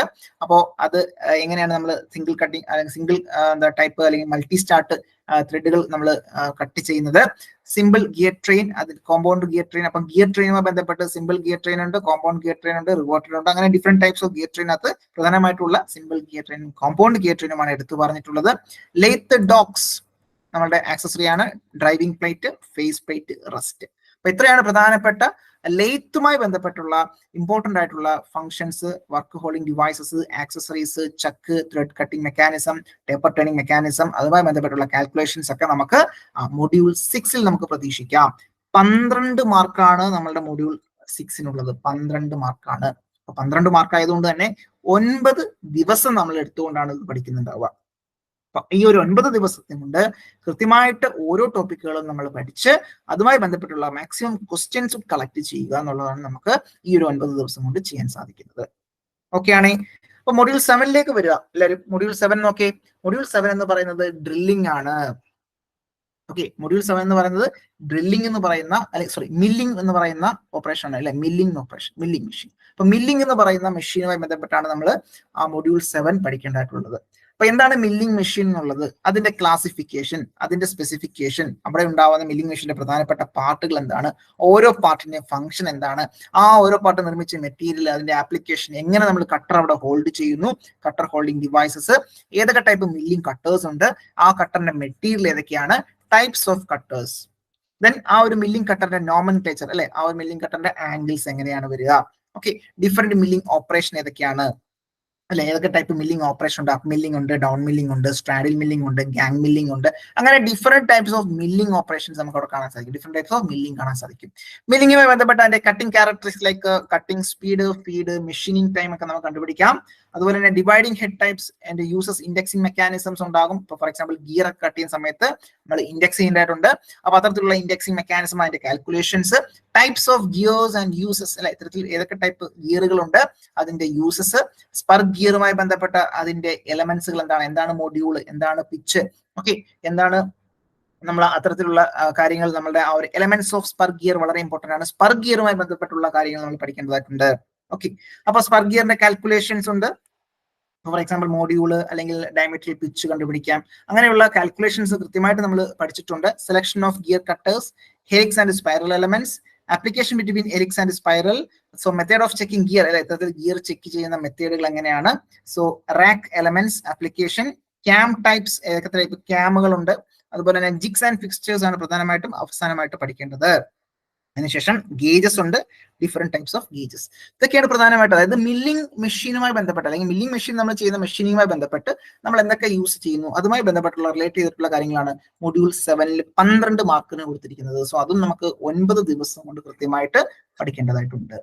അപ്പൊ ഇത് കുറച്ച് വാസ്റ്റ് ആയിട്ടുള്ള ഒരു ഏരിയ ആണ്. മില്ലിംഗ് മെഷീൻ മൊത്തത്തിൽ അവർ ഒരു മൊഡ്യൂളായിട്ട് കൊടുത്തിരിക്കുകയാണ്. ഏകദേശം എല്ലാം നമ്മൾ കവർ ചെയ്യേണ്ടതായിട്ടുണ്ട്. മില്ലിംഗ് മാത്രമല്ല, അതുമായി ബന്ധപ്പെട്ട മില്ലിംഗ് ഫിക്സ്ചേഴ്സ്. അപ്പൊ മില്ലിംഗ് ഫിക്സ്ചേഴ്സ്, അതിന്റെ ഫംഗ്ഷൻ, ജിഗ്സ് ആൻഡ് ഫിക്സ്ചേഴ്സ്. അപ്പൊ ഡ്രില്ലിങ്ങിനാണ് നമ്മൾ ജിഗുകൾ യൂസ് ചെയ്യുന്നത്. മില്ലിങ്ങിനൊക്കെ പൊതുവെ നമ്മൾ എന്താണ് ഫിക്സ്ചേഴ്സ് ആയിരിക്കും യൂസ് ചെയ്യുന്നുണ്ടാവും അല്ലെ. സോ അവിടെ ടൂളിനെ ഗൈഡ് ചെയ്യുന്നുണ്ടാവില്ല. സോ അത് ജസ്റ്റ് ഫിക്സ് ചെയ്യുന്ന മാത്രമേ ഉള്ളൂ. അപ്പൊ മില്ലിംഗ് ഫിക്സ്ചേഴ്സ് യൂസ് ചെയ്യുന്നുണ്ടാവും. എന്നാൽ ഡ്രില്ലിങ്ങിലൊക്കെ നമ്മൾ എന്താണ് ജിഗ്സ് യൂസ് ചെയ്യുന്നുണ്ടാവും അല്ലെ. നെക്സ്റ്റ് ഗ്രൈൻഡിങ് എന്ന് പറയുന്ന പ്രോസസ്സാണ് അല്ലെ, ഗ്രൈൻഡിങ് ഓപ്പറേഷൻ അല്ലെ. മെഷീനിങ് പ്രോസസ്സിനകത്ത് ഗ്രൈൻഡിങ് ഓപ്പറേഷൻ ഉണ്ട്. 10 മാർക്കാണ് കൊടുത്തിരിക്കുന്നത്. 10 മാർക്ക്. ഈ 10 മാർക്ക് നേടുന്നതിന് വേണ്ടിയിട്ട് നമ്മൾ എന്താണ് കുറച്ച് കാര്യങ്ങൾ നമ്മൾ പഠിക്കേണ്ടതായിട്ടുണ്ട്. ഗ്രൈൻഡിങ് മെഷീൻസ്, അതിന്റെ ടൈപ്സ്, ഗ്രൈൻഡിങ് വീലിനെ കുറിച്ച് നമ്മൾ കൃത്യമായിട്ട് അതിന്റെ കൺസ്ട്രക്ഷൻ ടൈപ്പ് നമ്മൾ മനസ്സിലാക്കേണ്ടതായിട്ടുണ്ട്. അതുമായി ബന്ധപ്പെട്ട terms like glazing, loading, dressing, truing, അത്തരത്തിലുള്ള ടേമുകൾ അതുമായി ബന്ധപ്പെട്ടുള്ളത് നമുക്ക് പഠിക്കേണ്ടതായിട്ടുണ്ട്. Cutting speed, feed, depth of cut, അതിന്റെ കട്ടിംഗ് ക്യാരക്ടറിസ്റ്റിക്സ് നമുക്ക് പഠിക്കേണ്ടതായിട്ടുണ്ട്. സെലക്ഷൻ ഓഫ് ഗ്രൈൻഡിംഗ് വീൽ, നമ്മൾ എങ്ങനെയാണ് ആ ഒരു ഗ്രൈൻഡിംഗ് വീൽ സെലക്ട് ചെയ്യുന്നത്, വീൽ ബാലൻസിംഗ് എന്ന് പറയുന്ന ടേം എന്താണ്, അതുപോലെ തന്നെ ഏതൊക്കെ type grinding, for example wet grinding ഉണ്ട്, ഡ്രൈ ഗ്രൈൻഡിംഗ് ഉണ്ട്. ദെൻ ടൈപ്സ് ഓഫ് ഗ്രൈൻഡിംഗ് മെഷീനുമായി ബന്ധപ്പെട്ട് tool and cutter grinders and attachments and their uses. അപ്പൊ ഗ്രൈൻഡിംഗ് എന്ന് പറയുന്ന ടോപ്പിക് കംപ്ലീറ്റ് ആയിട്ട് നമുക്ക് പഠിക്കേണ്ടതായിട്ടുണ്ട്. സോ അത് 10 മാർക്കിനാണ് ചോദ്യം വരാൻ സാധ്യത കൂടുതൽ. സോ അതുകൊണ്ട് തന്നെ ആ ഒരു ഗ്രൈൻഡിംഗ് ടോപ്പിക് 8 ദിവസം കൊണ്ട് നമുക്ക് കവർ ചെയ്യേണ്ടതായിട്ടുണ്ട്. ഓക്കെ ആണേ. ലാസ്റ്റ് സെക്കൻഡ് ലാസ്റ്റ് ആയിട്ടുള്ള 9ാമത്തെ മൊഡ്യൂളിലേക്ക് വരാം. ദാറ്റ് ഈസ് CNC ടേണിംഗ് ആണ്. CNC ടേണിംഗ് ആണ്. അപ്പൊ നമ്മൾ തൊട്ട് മുന്നേ ടർണറിനകത്ത് കണ്ട ഏകദേശം CNC കാര്യങ്ങളൊക്കെ ഇവിടെയും വരുന്നുണ്ട് എന്ന് ഓർത്തിരിക്കാം. 10 മാർക്കാണ് ഇവിടെ കൊടുത്തിരിക്കുന്നത്, അവിടെ 15 മാർക്കാണ് കൊടുത്തിരുന്നത്. എന്നാൽ മെഷീനിസ്റ്റിനകത്ത് ഒരു മൊഡ്യൂളായിട്ട് നമുക്ക് CNC ടേണിംഗ് പഠിക്കേണ്ടതായിട്ടുണ്ട്. സോ നമ്മൾ നേരത്തെ കണ്ട computer numerical control, turning centres, basics of CNC technology, അവിടെ നമ്മൾ യൂസ് ചെയ്യുന്ന കോഡുകൾ, G കോഡുകൾ, M കോഡുകൾ നമുക്ക് കൃത്യമായിട്ട് പഠിക്കേണ്ടതായിട്ടുണ്ട്. അതിന്റെ ഓരോന്നിന്റെയും ഫംഗ്ഷൻസ് കൃത്യമായിട്ട് ഓർത്തിരിക്കേണ്ടതായിട്ടുണ്ട്. ദെൻ അതുപോലെ തന്നെ അവിടെ യൂസ് ചെയ്യുന്ന ടൂൾസുകൾ, മെഷീനിങ് ഓപ്പറേഷണൽ മോഡ്സുകൾ ലൈക്ക് ജോഗ്, MPG, അങ്ങനെയുള്ള കാര്യങ്ങൾ. അതുപോലെ തന്നെ find alarms code and meaning of those codes, ഈ പറഞ്ഞ കോഡുകളുടെ മീനിങ് കൃത്യമായിട്ട് പഠിക്കുക. വർക്ക് ഹോൾഡിംഗ് ഡിവൈസസ് അവിടെ നമുക്ക് കൃത്യമായിട്ട് പഠിക്കാം. അങ്ങനെയുള്ള കാര്യങ്ങളാണ് പ്രധാനമായിട്ടും നമ്മൾ മൊഡ്യൂൾ 9 കൊടുത്തിരിക്കുന്നത്. 10 മാർക്ക് വളരെ ഇമ്പോർട്ടന്റ് ആണ്. സോ ആ ഒരു 10 മാർക്ക് നമുക്ക് പഠിക്കുന്നതിന് വേണ്ടിയിട്ടായിട്ട് 6 ദിവസം നമുക്ക് ചെയ്യാം. ഓക്കെ. സോ നെക്സ്റ്റ് മൊഡ്യൂൾ 10ലേക്ക് വരുമ്പോൾ CNC മില്ലിംഗ് ആണ്. CNC മില്ലിംഗ് ആണ്. നേരത്തെ CNC ടേണിംഗ് ആണെന്നുണ്ടെങ്കിൽ ഇവിടെ CNC മില്ലിംഗ് ആണ്. CNC മില്ലിങ്ങിനകത്ത് നമ്മുടെ CNC മില്ലിംഗ് മെഷീനുമായി ബന്ധപ്പെട്ടുള്ള കാര്യങ്ങളാണ് നമ്മൾ പഠിക്കേണ്ടതായിട്ടുള്ളത്. സോ മില്ലിങ്ങുമായി ബന്ധപ്പെട്ട് അവിടെ യൂസ് ചെയ്യുന്ന G കോഡുകൾ, M കോഡുകൾ, കട്ടിംഗ് ടൂളിന്റെ ജോമെട്രി കൃത്യമായിട്ട് ഓർത്തിരിക്കാം. Tool wear, tool life, work holding machine, ഇത്തരത്തിൽ വെർട്ടിക്കൽ മില്ലിംഗ് മെഷീനകത്തുള്ള വർക്ക് ഹോൾഡിംഗ് ഡിവൈസസ്, അതുപോലെ തന്നെ മെഷീൻ ഓപ്പറേഷണൽ മോഡ്സുകൾ കൃത്യമായിട്ട് ഓർത്തിരിക്കാം. Tool offset, adjust, like first part, അതിന്റെ ഇഫക്റ്റുകൾ, പ്രോഗ്രാം ട്രാൻസ്ഫർ എന്താണ്, ഓക്കെ, ആ ഒരു പ്രൊഡക്ടിവിറ്റി കോൺസെപ്റ്റുകൾ കൃത്യമായിട്ട് ഓർത്തിരിക്കേണ്ടതായിട്ടുണ്ട്. അപ്പൊ ഇങ്ങനെയുള്ള കാര്യങ്ങളാണ് മൊഡ്യൂൾ 10 നമുക്ക് പഠിക്കേണ്ടതായിട്ടുള്ളത് അല്ലെങ്കിൽ ഫോക്കസ് ചെയ്യേണ്ടതായിട്ടുള്ളത്. അവിടെയും 10 മാർക്ക് തന്നെയാണ്. സോ അവിടെ നമ്മൾ എന്താണ് ഇത്തരത്തിൽ നമുക്ക് മനസ്സിലാക്കേണ്ടതായിട്ടുണ്ട്. സോ ആ ഒരു 10 മാർക്കും കൃത്യമായിട്ട് നമുക്ക് പഠിക്കേണ്ടതായിട്ടുണ്ട്. 7 ദിവസം നമുക്ക് അവിടെ യൂസ് ചെയ്യാൻ സാധിക്കും. അപ്പൊ 7 ദിവസം കൊണ്ട് അവസാനത്തെ മൊഡ്യൂൾ നമുക്ക് പഠിക്കേണ്ടതായിട്ടുണ്ട് എന്നുള്ളതാണ് ഓർത്തിരിക്കേണ്ടത്. ഓക്കെ. അപ്പൊ ടർണറും മെഷീനിസ്റ്റ് നമ്മൾ കമ്പൈൻ ചെയ്യണമെന്നുണ്ടെങ്കിൽ, നമ്മളിപ്പോ 2 എക്സാം നമ്മൾ ഫോക്കസ് ചെയ്യണമെന്നുണ്ടെങ്കിൽ നമുക്കറിയാം, നേരത്തെ പറഞ്ഞ പോലെ ഏകദേശം ഒരു 60% സിമിലർ ആയിട്ടുള്ള കാര്യങ്ങളാണ് നമ്മൾ പഠിക്കുന്നത്. ഓക്കെ, സംശയമൊന്നുമില്ലല്ലോ. അപ്പൊ നോക്കി, മൊഡ്യൂൾ 1 എന്ന് പറയുന്ന മാർക്കിംഗ് ആൻഡ് മാർക്കിംഗ് ടൂൾ ആണ്, 2 കട്ടിംഗ് ടൂൾ ആണ്. അപ്പൊ ടർണറുമായി ബന്ധപ്പെട്ട് 1ാമത്തെ module marking and marking tool, 2 cutting tool, 3 lathe, 4 precision instrument, 5 എന്ന് പറയുന്ന ഡ്രില്ലിംഗ് മെഷീൻ ആൻഡ് ഓപ്പറേഷൻ ആണ്, 6 lubrication and cutting fluids, 7 limit fit tolerance, 8 taper and taper turning method, 9 fasteners and gear trains, 10 CNC turning. ഇപ്പൊ ടർണറുമായി ബന്ധപ്പെട്ട് 10 മൊഡ്യൂളുകൾ കൊടുത്തിരിക്കുന്നു അല്ലെ. എന്നാൽ സിമിലർ ആയിട്ടുള്ള മൊഡ്യൂളുകൾ ഇവിടെ നിങ്ങൾക്ക് കാണാൻ സാധിക്കും. Okay, module 1 general safety precautions ആണ് മെഷീനിസ്റ്റ് കൊടുത്തിരിക്കുന്നത്. അത് എന്താണ് നമ്മൾ ടർണറിൽ കാണാൻ സാധിക്കില്ല, അത് നമ്മൾ അല്ലാതെ തന്നെ പഠിക്കേണ്ടതായിട്ടുണ്ട്. 2ാമത്തെ മൊഡ്യൂൾ നോക്കിയേ, മാർക്കിംഗ് ആൻഡ് മാർക്കിംഗ് ടൂൾസ് നമുക്ക് ഇവിടെ കാണാൻ സാധിക്കും അല്ലെ, മാർക്കിംഗ് ആൻഡ് മാർക്കിംഗ് ടൂൾസ്. അപ്പൊ അത് കോമൺ ആയിട്ടുള്ള മൊഡ്യൂളാണ്. മൊഡ്യൂൾ 3 നോക്കിയേ, precision measuring instrument, module 3 precision measuring instrument നമുക്ക് ഇവിടെ കാണാൻ സാധിക്കും, അതും കോമൺ ആയിട്ടുള്ള മൊഡ്യൂളാണ്. ഹാൻഡ് ടൂൾസുകൾ നമുക്ക് ഇവിടെ കാണാൻ സാധിക്കും. ഇത്തരത്തിൽ കട്ടിംഗ് ടൂളുമായി ബന്ധപ്പെട്ട ഹാൻഡ് ടൂൾസുകൾ കാണാൻ സാധിക്കും. ഡ്രില്ലിംഗ് അല്ലെങ്കിൽ അതുപോലെ തന്നെ എന്താണ് ഡ്രില്ലിംഗ്, ലൂബ്രിക്കൻസ്, അതുപോലെ തന്നെ കട്ടിംഗ് ഫ്ലൂയിഡ്സ് ഒക്കെ കോമൺ ആയിട്ടുള്ള ടോപ്പിക്കുകളാണെന്നുള്ളത് നമ്മൾ കണ്ടു. ലെയ്ത്ത് എന്ന് പറയുന്ന ടോപ്പിക് ഉണ്ട്. അപ്പൊ ഇവിടെ എന്താണ്, ഈ ഒരു ടോട്ടൽ എൻറ്റയർ സിലബസ് തന്നെ ലെയ്ത്തുമായി ബന്ധപ്പെട്ടാണ്. സോ മൊഡ്യൂൾ 6 ലെയ്ത്തും വളരെ കോമൺ ആയിട്ടുള്ള മൊഡ്യൂൾ തന്നെയാണ്. സോ മില്ലിങ്ങും ഗ്രൈൻഡിങ്ങും നമുക്ക് അഡീഷണൽ ആയിട്ട് നമുക്ക് പഠിക്കേണ്ട കാര്യങ്ങളുണ്ട് നമ്മുടെ മെഷീനിസ്റ്റുമായി ബന്ധപ്പെട്ട്. സോ CNC ടേണിംഗ്, അതുപോലെ തന്നെ CNC മില്ലിംഗ് ഉണ്ട് 9-10 മൊഡ്യൂളുകളിൽ. CNC ടേണിംഗ് വളരെ സിമിലർ ആയിട്ട് നമ്മൾ ഈ ഒരു CNC ടേണിംഗിൽ, അതായത് 10ാമത്തെ മൊഡ്യൂൾ ടർണറിൽ 10ാമത്തെ മൊഡ്യൂൾ നമ്മൾ CNC ടേണിംഗ് പഠിക്കുന്നുണ്ട്. ഏകദേശം അതേ സിലബസ് തന്നെയാണ് നമ്മൾ മൊഡ്യൂൾ 9 കാണുന്നത്. CNC മില്ലിംഗ് നമുക്ക് അഡീഷണൽ ആയിട്ട് പഠിക്കേണ്ടതാണ്. അപ്പൊ അത്തരത്തിൽ നോക്കിയാൽ 1, 2, 3, 4 ഏകദേശം 4 മാക്സിമം ഒരു 5 മൊഡ്യൂൾ നമ്മൾ എന്താണ് നമുക്ക് ഏകദേശം പകുതിയോളം അല്ലെങ്കിൽ പകുതിയിൽ കൂടുതൽ ടോപ്പിക്കുകൾ സിമിലർ ആണ്. ടർണറുമായി ബന്ധപ്പെട്ട് മെഷീനിസ്റ്റിനകത്ത് സിമിലർ ആണ് എന്നുള്ളത് നമുക്ക് മനസ്സിലാക്കി അല്ലെ. സോ അഡീഷണൽ ആയിട്ടുള്ള ടോപ്പിക്കുകൾ പഠിച്ചു കഴിഞ്ഞാൽ കൃത്യമായിട്ട് നമുക്ക് മെഷീനിസ്റ്റിലും ടർണറിലും ഉയർന്ന റാങ്കുകൾ നേടാൻ സാധിക്കും. സംശയമൊന്നും വേണ്ട. ഓക്കെ, അപ്പൊ വേണ്ടുന്ന രീതിയിൽ നമ്മൾ എന്താണ്, നമ്മളുടെ ക്ലാസ്സുകൾ കൃത്യമായിട്ട് ഫോളോ ചെയ്ത് കൃത്യമായിട്ട് നമ്മളുടെ എക്സാം ഒക്കെ കൃത്യമായിട്ട് അറ്റൻഡ് ചെയ്തുകൊണ്ട് കൃത്യമായിട്ട് ആ ഒരു ടൈം ടേബിൾ പ്രകാരം നമ്മൾ മുന്നോട്ട് പോയി കഴിഞ്ഞാൽ നമുക്ക് ഉയർന്ന റാങ്കിലേക്ക് തന്നെ എത്താൻ സാധിക്കും. അപ്പൊ ഇവിടെ നമുക്ക് കാണാൻ സാധിക്കുന്നത് എന്താണ്, നമ്മളുടെ ആ ഒരു മാർക്കിന്റെ ഡിസ്ട്രിബ്യൂഷനും കറസ്പോണ്ടിങ് നമ്പർ ഓഫ് ഡേയ്സും ആണ് നമുക്ക് കാണാൻ സാധിക്കുന്നത്. ടോട്ടൽ 60 ഡേയ്സ് ആണ്. അപ്പോൾ 75 ഡേയ്സ് നമുക്ക് അവൈലബിൾ ആണ്. അതിനകത്ത് 15 ദിവസം നമ്മൾ റിവിഷൻ എന്ന രീതി നമ്മൾ മാറ്റി, അല്ലെ, റിവിഷൻ എന്നുള്ള രീതി മാറ്റി. ബാക്കി വരുന്ന 60 ഡേയ്സ് നമുക്ക് എങ്ങനെ യൂട്ടിലൈസ് ചെയ്യാമെന്നുള്ളതാണ് നമ്മൾ ഈ ഒരു വെബിനാർ കൊണ്ട് നമ്മൾ ഉദ്ദേശിച്ചത്. അപ്പൊ മെഷീനിസ്റ്റിനകത്ത് ആയിക്കോട്ടെ, അതല്ല ടെർമിനലിനകത്ത് ആയിക്കോട്ടെ, ഓരോ ടോപ്പിക്കുകൾക്കും അല്ലെങ്കിൽ ഓരോ മൊഡ്യൂളിലും കൃത്യമായിട്ട് എത്ര മാർക്സ് ഡിസ്ട്രിബ്യൂഷൻ ഉണ്ട്, അതുമായി ബന്ധപ്പെട്ട് എത്ര ഡേയ്സ് നമുക്ക് അവിടെ ഫോക്കസ് ചെയ്യേണ്ടതായിട്ടുണ്ട്.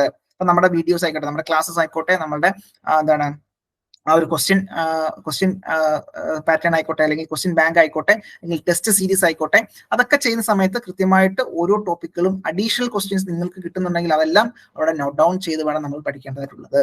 ഓക്കെ, ടെർമിനലിലേക്ക് വരുമ്പോഴും നമുക്ക് ഓൾറെഡി നമ്മൾ കണ്ടു മൊഡ്യൂൾ 1 പറഞ്ഞതിൽ 10 മൊഡ്യൂൾ, അതിന്റെ മാർക്ക് ഡിസ്ട്രിബ്യൂഷൻ, അതുപോലെ തന്നെ നമ്മൾ യൂസ് ചെയ്യുന്ന ആ ഒരു ഡേയ്സ്, നമ്പർ ഓഫ് ഡേയ്സ് എത്രയാണെന്നുള്ളത് നമ്മളിവിടെ കണ്ടു, അല്ലെ. സോ 60 ഡേയ്സ് ആണ് നമ്മളിവിടെ ഫോക്കസ് ചെയ്തത്. ബാക്കി 15 ഡേയ്സ് എന്ന് പറയുന്നത് എന്തായിരിക്കും, റിവിഷൻ ആണ് എന്നുള്ളത് നമ്മൾ കണ്ടു. ഓക്കെ, അപ്പോൾ ഈ പറയുന്ന ഓരോ മൊഡ്യൂളും നമ്മൾ വളരെ ഡീറ്റെയിൽ ആയിട്ട് തന്നെ പഠിച്ചു, അല്ലെങ്കിൽ നമ്മളിന്ന് നോക്കി, അല്ലെ, പഠിച്ചു എന്ന് പറയാൻ പറ്റില്ല എങ്കിൽ തന്നെ നമ്മൾ നോക്കി. അപ്പൊ ഓരോ മൊഡ്യൂളിന്റെയും പ്രത്യേകത, ഓരോ ടോപ്പിക്കിന്റെ പ്രത്യേകത നമ്മൾ കണ്ടു, അല്ലെ. അപ്പൊ എങ്ങനെയൊക്കെ നമുക്ക് പഠിക്കാൻ പറ്റും, അല്ലെങ്കിൽ എത്രത്തോളം നമുക്ക് ആ ഒരു ഓരോ മൊഡ്യൂളിനെയും പ്രയോറിറ്റൈസ് ചെയ്യണം എന്നുള്ള ഒരു ഐഡിയ നമുക്ക് വന്നു. ഓക്കെ, അപ്പൊ അതിനകത്ത് നിങ്ങൾക്ക് എന്തെങ്കിലും ബുദ്ധിമുട്ട്, അതായത് നമുക്കിപ്പോ ഒരു മൊഡ്യൂൾ പഠിക്കുന്ന സമയത്ത് കൃത്യമായിട്ട് എന്താണ് പാരലായിട്ട് തന്നെ 2 or 3 മൊഡ്യൂൾ, അല്ലെങ്കിൽ രണ്ടാമത്തെ മൊഡ്യൂൾ അല്ലെങ്കിൽ മൂന്നാമത്തെ മൊഡ്യൂളൊക്കെ പാരലായിട്ട് തന്നെ കൊണ്ടുപോകാൻ സാധിക്കും. അപ്പൊ അങ്ങനെ നമുക്ക് എന്താണ് ആ ഒരു ബോറിംഗ് എന്തെങ്കിലും ഉണ്ടെന്നുണ്ടെങ്കിൽ, ബുദ്ധിമുട്ടുണ്ടെന്നുണ്ടെങ്കിൽ, നമുക്ക് ഒരേ സാധനം തന്നെ എപ്പോഴും പഠിച്ചുകൊണ്ടിരിക്കുന്ന ബുദ്ധിമുട്ടുണ്ടെങ്കിൽ അങ്ങനെ പാരലായിട്ട് നമുക്ക് എന്താണ് മറ്റു ടോപ്പിക്ക് നമുക്ക് കമ്പൈൻ ചെയ്ത് പഠിച്ചു കൊണ്ടുപോകാം. അല്ലെങ്കിൽ ടെർണറും മെഷീനിസ്റ്റും ഒരേ ടോപ്പിക്കൽ ഒരേപോലെ രീതിയിൽ നമുക്ക് എന്താണ് മൊഡ്യൂൾ കവർ ചെയ്ത് പോകാം. ഓക്കെ, അപ്പൊ നമുക്ക് ഓൾറെഡി കണ്ടു ഏകദേശം എന്താണ് ഏകദേശം 60% ടെർണറിന്റെ സിലബസ് തന്നെയാണ് മെഷീനിസ്റ്റിനകത്തുള്ളത് എന്നുള്ളത് നമ്മൾ ഓൾറെഡി കണ്ടു. Okay, fine. നെക്സ്റ്റ് നമ്മുടെ ഒരു സ്ട്രാറ്റജി എന്ന് പറഞ്ഞാൽ നമ്മൾ നേരത്തെ കണ്ടതുപോലെ തന്നെയാണ്. ദാറ്റ് ഈസ് സിലബസ് കൃത്യമായിട്ട് നമ്മൾ ഓരോ മൊഡ്യൂൾ വൈസ് അനലൈസ് ചെയ്യുക. ആ ഒരു മൊഡ്യൂളിനകത്ത് നമുക്ക് പഠിക്കേണ്ട കാര്യങ്ങളുടെ നോട്ട്സ് കൃത്യമായിട്ട് നമ്മുടെ കയ്യിലേക്ക് എത്തിച്ചതിന് ശേഷം മാക്സിമം അത് മെമ്മറൈസ് ചെയ്യുക, പഠിക്കുക. മാക്സിമം ക്വസ്റ്റ്യൻസ് അതുമായി ബന്ധപ്പെട്ട് ഉള്ള ക്വസ്റ്റ്യൻസ് കളക്ട് ചെയ്തതിനു ശേഷം നമ്മളുടെ ടൈം ടേബിൾ പ്രകാരമുള്ള ടൈം ടേബിൾ പ്രകാരമുള്ള രീതിയിൽ അത് പഠിച്ച് മുന്നോട്ട് പോവുക. മാക്സിമം ക്വസ്റ്റ്യൻസ് അത് ചെയ്തെടുക്കുക. അതിനുശേഷം ലാസ്റ്റ് വരുന്നത് 15 ഡേയ്സിൽ കൃത്യമായിട്ട് റിവിഷൻ ചെയ്യുക. പഠിച്ച കാര്യങ്ങൾ വീക്കിലി അത് തന്നെ റിവൈസ് ചെയ്ത് പോകുന്നത് നന്നായിരിക്കും. ഒരു ദിവസം പഠിച്ചത് 2 ദിവസം കഴിയുമ്പോൾ നമ്മൾ വീണ്ടും റിവൈസ് ചെയ്യുന്നത് വളരെയധികം നന്നായിരിക്കും. മാക്സിമം ക്വസ്റ്റ്യൻസ് പ്രാക്ടീസ് ചെയ്യുക, അത് സോൾവ് ചെയ്യാൻ ശ്രമിക്കുക എന്നുള്ളതാണ് നമുക്ക് ചെയ്യാൻ പറ്റുന്നത്. സോ അത് തന്നെയാണ് ഇവിടെ ഒരു പിരമിഡിൽ കൊടുത്തിരിക്കുന്നത്. ദാറ്റ് ഈസ് ഒന്നാമത് കൊടുത്തിരിക്കുന്നത് analyse the syllabus in its module wise, അല്ലെ, ഇത്തരത്തിൽ മൊഡ്യൂൾസിലായിട്ട് നമ്മൾ ഡീറ്റെയിൽ ആയിട്ട് അനലൈസ് ചെയ്യുക. 2, ഡിവൈഡ് ചെയ്യുക, മൊഡ്യൂൾസിനെ ഡിവൈഡ് ചെയ്യുക ആസ് പെർ ദ വെയിറ്റേജ്, അല്ലെ, ഈ പറഞ്ഞ മാർക്കിന്റെ വെയിറ്റേജ് അനുസരിച്ച് ഏതൊക്കെ മൊഡ്യൂളാണ് കൂടുതൽ സമയം നമ്മൾ എടുക്കേണ്ടതായിട്ടുള്ളത് അത് വെയിറ്റേജ് അനുസരിച്ച് തന്നെ ഡിവൈഡ് ചെയ്യുക. സ്റ്റഡി മെറ്റീരിയൽസ് കൃത്യമായിട്ട് നമ്മൾ ഫോക്കസ് ചെയ്യുക. സ്റ്റഡി മെറ്റീരിയൽസ് കൃത്യമായിട്ട് നമ്മൾ ഐഡന്റിഫൈ ചെയ്യുക, അത് വെച്ച് പഠിക്കുക. അതുപോലെ തന്നെ നമ്മുടെ നോട്ടുകൾ പ്രിപ്പയർ ചെയ്തിട്ടുണ്ട്. നമ്മളുടെ നോട്ടുകൾ തന്നെ കൃത്യമായിട്ട് അതിനകത്ത് കണ്ടന്റുകളുണ്ട്. സോ ആ കണ്ടന്റ് ഒരിക്കലും നമ്മുടെ കയ്യിൽ നിന്ന് പോകാത്ത രീതിയിൽ നമ്മൾ കൃത്യമായിട്ട് പഠിക്കേണ്ടതായിട്ടുണ്ട്. Okay, so prepare the content based time table and start learning. ഇത്തരത്തിൽ നമ്മൾ ആ ഒരു ടൈം ടേബിൾ അനുസരിച്ച് കൃത്യമായിട്ട് പഠിച്ച് മുന്നോട്ട് പോകുക. മാക്സിമം ക്വസ്റ്റ്യൻസ്, അല്ലെ, ക്വസ്റ്റ്യൻ ആൻഡ് ആൻസേഴ്സ് കൃത്യമായിട്ട് ആ ഒരു ഓരോ ടോപ്പിക്കിൽ നിന്നുള്ള മാക്സിമം ക്വസ്റ്റ്യൻസ് കളക്ട് ചെയ്യുക, അത് ആഡ് ഓൺ ചെയ്യുക നമ്മുടെ നോട്ടിലേക്ക്. ദെൻ വീക്കിലി അത് റിവൈസ് ചെയ്യുക, കൃത്യമായിട്ട് വീക്കിലി അത് റിവൈസ് ചെയ്യുക. മാക്സിമം പ്രീവിയസ് ഇയർ ക്വസ്റ്റ്യൻസും അതുപോലെ തന്നെ MCQ ക്വസ്റ്റ്യൻസും ഒക്കെ പ്രാക്ടീസ് ചെയ്യുക എന്നുള്ളതാണ് നമുക്ക് ചെയ്യാൻ പറ്റുന്നത്. അപ്പൊ ഈ വരുന്ന 60 ഡേയ്സ് വളരെ ഇമ്പോർട്ടന്റ് ആണ്. ഓരോ മൊഡ്യൂളുകളും കൃത്യമായിട്ട് പഠിച്ചുകൊണ്ട് ആ ഓരോ മൊഡ്യൂളുമായി ബന്ധപ്പെട്ടുള്ള ക്വസ്റ്റ്യൻസ് മാക്സിമം കളക്ട് ചെയ്ത്, അതുമായി ബന്ധപ്പെട്ടുള്ള പ്രീവിയസ് ഇയർ ക്വസ്റ്റ്യൻസ് കളക്ട് ചെയ്ത് മാക്സിമം കണ്ടന്റ് നമ്മളുടെ കയ്യിലേക്ക് എത്തിക്കുക എന്നുള്ളതാണ് നമുക്ക് ചെയ്യാൻ പറ്റുന്നത്. അത്തരത്തിൽ വന്നു കഴിഞ്ഞാൽ നമുക്കറിയാം നമ്മുടെ എക്സാം ഹാളിൽ നമുക്ക് ചെന്ന് കഴിഞ്ഞാൽ എല്ലാ ക്വസ്റ്റ്യൻസും നമുക്ക് ചെയ്യാൻ പറ്റുന്ന രീതിയിൽ നമുക്ക് നമ്മളുടെ ഓരോ ടോപ്പിക്കും നമുക്ക് കൃത്യമായിട്ട് പഠിക്കേണ്ടതായിട്ടുണ്ട്. ഓക്കെ ആണ്.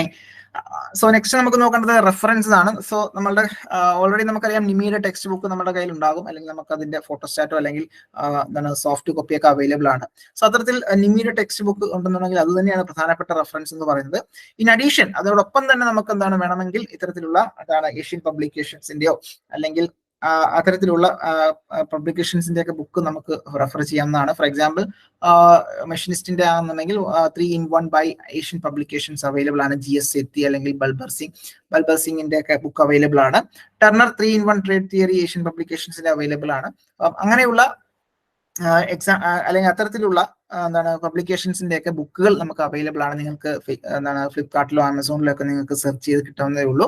അങ്ങനെ വേണമെങ്കിൽ നിങ്ങൾക്ക് അതും നോക്കി അഡീഷണൽ ആയിട്ടുള്ള ടോപ്പിക്കുകളും ക്വസ്റ്റ്യൻസും ഒക്കെ നിങ്ങൾക്ക് ആഡ് ഓൺ ചെയ്യാവുന്നതേ ഉള്ളൂ. ഓക്കെ, അപ്പൊ അത്തരത്തിലുള്ള ക്വസ്റ്റ്യൻസ് ഒക്കെ തന്നെ നമ്മൾ നമ്മളുടെ ക്വസ്റ്റ്യൻ ബാങ്ക് അല്ലെങ്കിൽ ടെസ്റ്റ് സീരീസിലും നമ്മൾ ഇൻക്ലൂഡ് ചെയ്തിട്ടുണ്ട്. മാക്സിമം ടെസ്റ്റ് സീരീസ് കൃത്യമായിട്ട് വീണ്ടും ചെയ്ത് നോക്കാൻ നിങ്ങൾ ശ്രമിക്കുക.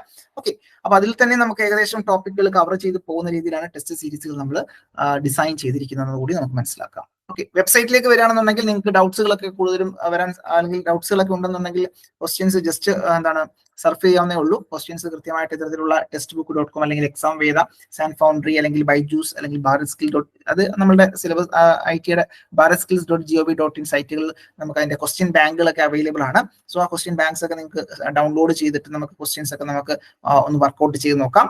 മറ്റ് MCQ ക്വസ്റ്റ്യൻസ് കിട്ടാൻ സാധ്യതയുള്ള ജസ്റ്റ് സെർച്ച് ചെയ്തുകൊണ്ട് മാക്സിമം സൈറ്റുകൾ നമ്മൾ നോക്കി അധികം സമയമൊന്നും കളയരുത്. ഇത്തരത്തിൽ ഡൗട്ടുകൾ ടോപ്പിക് വൈസ് ഡൗട്ടുകൾ ഉണ്ടെങ്കിൽ കൃത്യമായിട്ട് നമുക്ക് ഇത്തരത്തിലുള്ള എന്താണ് ഇന്റർനെറ്റിന്റെ സഹായത്തോടു കൂടി നമുക്ക് കൃത്യമായിട്ട് ഡൗട്ട് ക്ലിയറൻസുകൾ ചെയ്യാവുന്നതേ ഉള്ളൂ. അപ്പൊ അങ്ങനെ ഉണ്ടെങ്കിൽ അങ്ങനെ നമുക്ക് സാധിക്കും. അതല്ലാന്നുണ്ടെങ്കിൽ നമുക്ക് എന്താണ് നമുക്ക് ലൈവ് സെഷനിലൊക്കെ നമുക്ക് ഡൗട്ട് ക്ലിയറൻസ് സെഷനിലും നമ്മൾ കൊടുക്കുന്നുണ്ട്. അപ്പൊ അവിടെ നമുക്ക് എന്താണ് മാക്സിമം ഡൗട്ടുകൾ അവിടെ ക്ലിയർ ചെയ്ത് പോകാവുന്നതേ ഉള്ളൂ. Okay, fine. അപ്പൊ അത്തരത്തിൽ നമുക്ക് ഡിഫറെന്റ് ആയിട്ടുള്ള വെബ്സൈറ്റുകൾ അവൈലബിൾ ആണ് എന്നുള്ളത് മനസ്സിലാക്കാം. ആ ഒരു വെബ്സൈറ്റുകളിലൊക്കെ ഡിഫറെന്റ് ആയിട്ടുള്ള MCQ ക്വസ്റ്റ്യൻസ് അവൈലബിൾ ആണ്. മാക്സിമം ക്വസ്റ്റ്യൻസ് നമ്മൾ ചെയ്ത് നോക്കുക. അപ്പൊ ഇത്രയാണ് നമുക്ക് നമ്മളുടെ ഒരു സ്ട്രാറ്റജി എന്ന് പറയുന്നത്. അപ്പൊ വരുന്ന 75 ദിവസം നമ്മുടെ മുന്നിലുണ്ട്. അപ്പം 75 ദിവസം എന്ന് പറയുന്നത് മിനിമം ഡേയ്സ് ആണ്. 75 കൂടാം. അപ്പൊ മിനിമം ഡേയ്സ് വെച്ച് വേണം നമ്മൾ പഠിക്കേണ്ടതായിട്ടുള്ളത്. ബാക്കി വരുന്നത് ബോണസ് ഡേയ്സ് ആയിട്ട് നമ്മൾ കൺസിഡർ ചെയ്യുക. ആ ഡേയ്സിൽ മാക്സിമം വീണ്ടും റിവൈസ് ചെയ്യാൻ ശ്രമിക്കുക. ഈ 75 ദിവസത്തിനകത്ത് 60 ദിവസത്തിന്റെ ഒരു സ്ട്രാറ്റജിയാണ് നമ്മൾ ഈ ഒരു വെബിനാറിലൂടെ നമ്മൾ കണ്ടത്.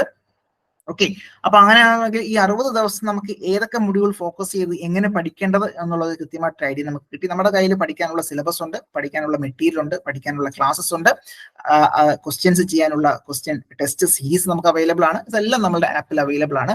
സോ അത്തരത്തിൽ നമുക്ക് എന്താണ് ഈസി ആയിട്ട് നമുക്ക് നമ്മുടെ എക്സാമിനെ നമുക്ക് ഫേസ് ചെയ്യാൻ സാധിക്കും. മാക്സിമം ക്വസ്റ്റ്യൻസ് അറ്റൻഡ് ചെയ്തുകൊണ്ട് മാക്സിമം മാർക്ക് നേടി നല്ലൊരു റാങ്കിലേക്ക് നമ്മൾ ഈ ഒരു എക്സാമിന് എല്ലാവർക്കും എത്താൻ സാധിക്കട്ടെ എന്ന് പ്രാർത്ഥിക്കുന്നു. അപ്പൊ ഈ ഒരു വെബിനാർ നിങ്ങൾക്ക് യൂസ്ഫുൾ ആയി എന്ന് ഞാൻ കരുതുന്നു. അപ്പോൾ അടുത്ത ഒരു സെഷനിൽ നമുക്ക് കാണും വരെ നന്ദി, നമസ്കാരം.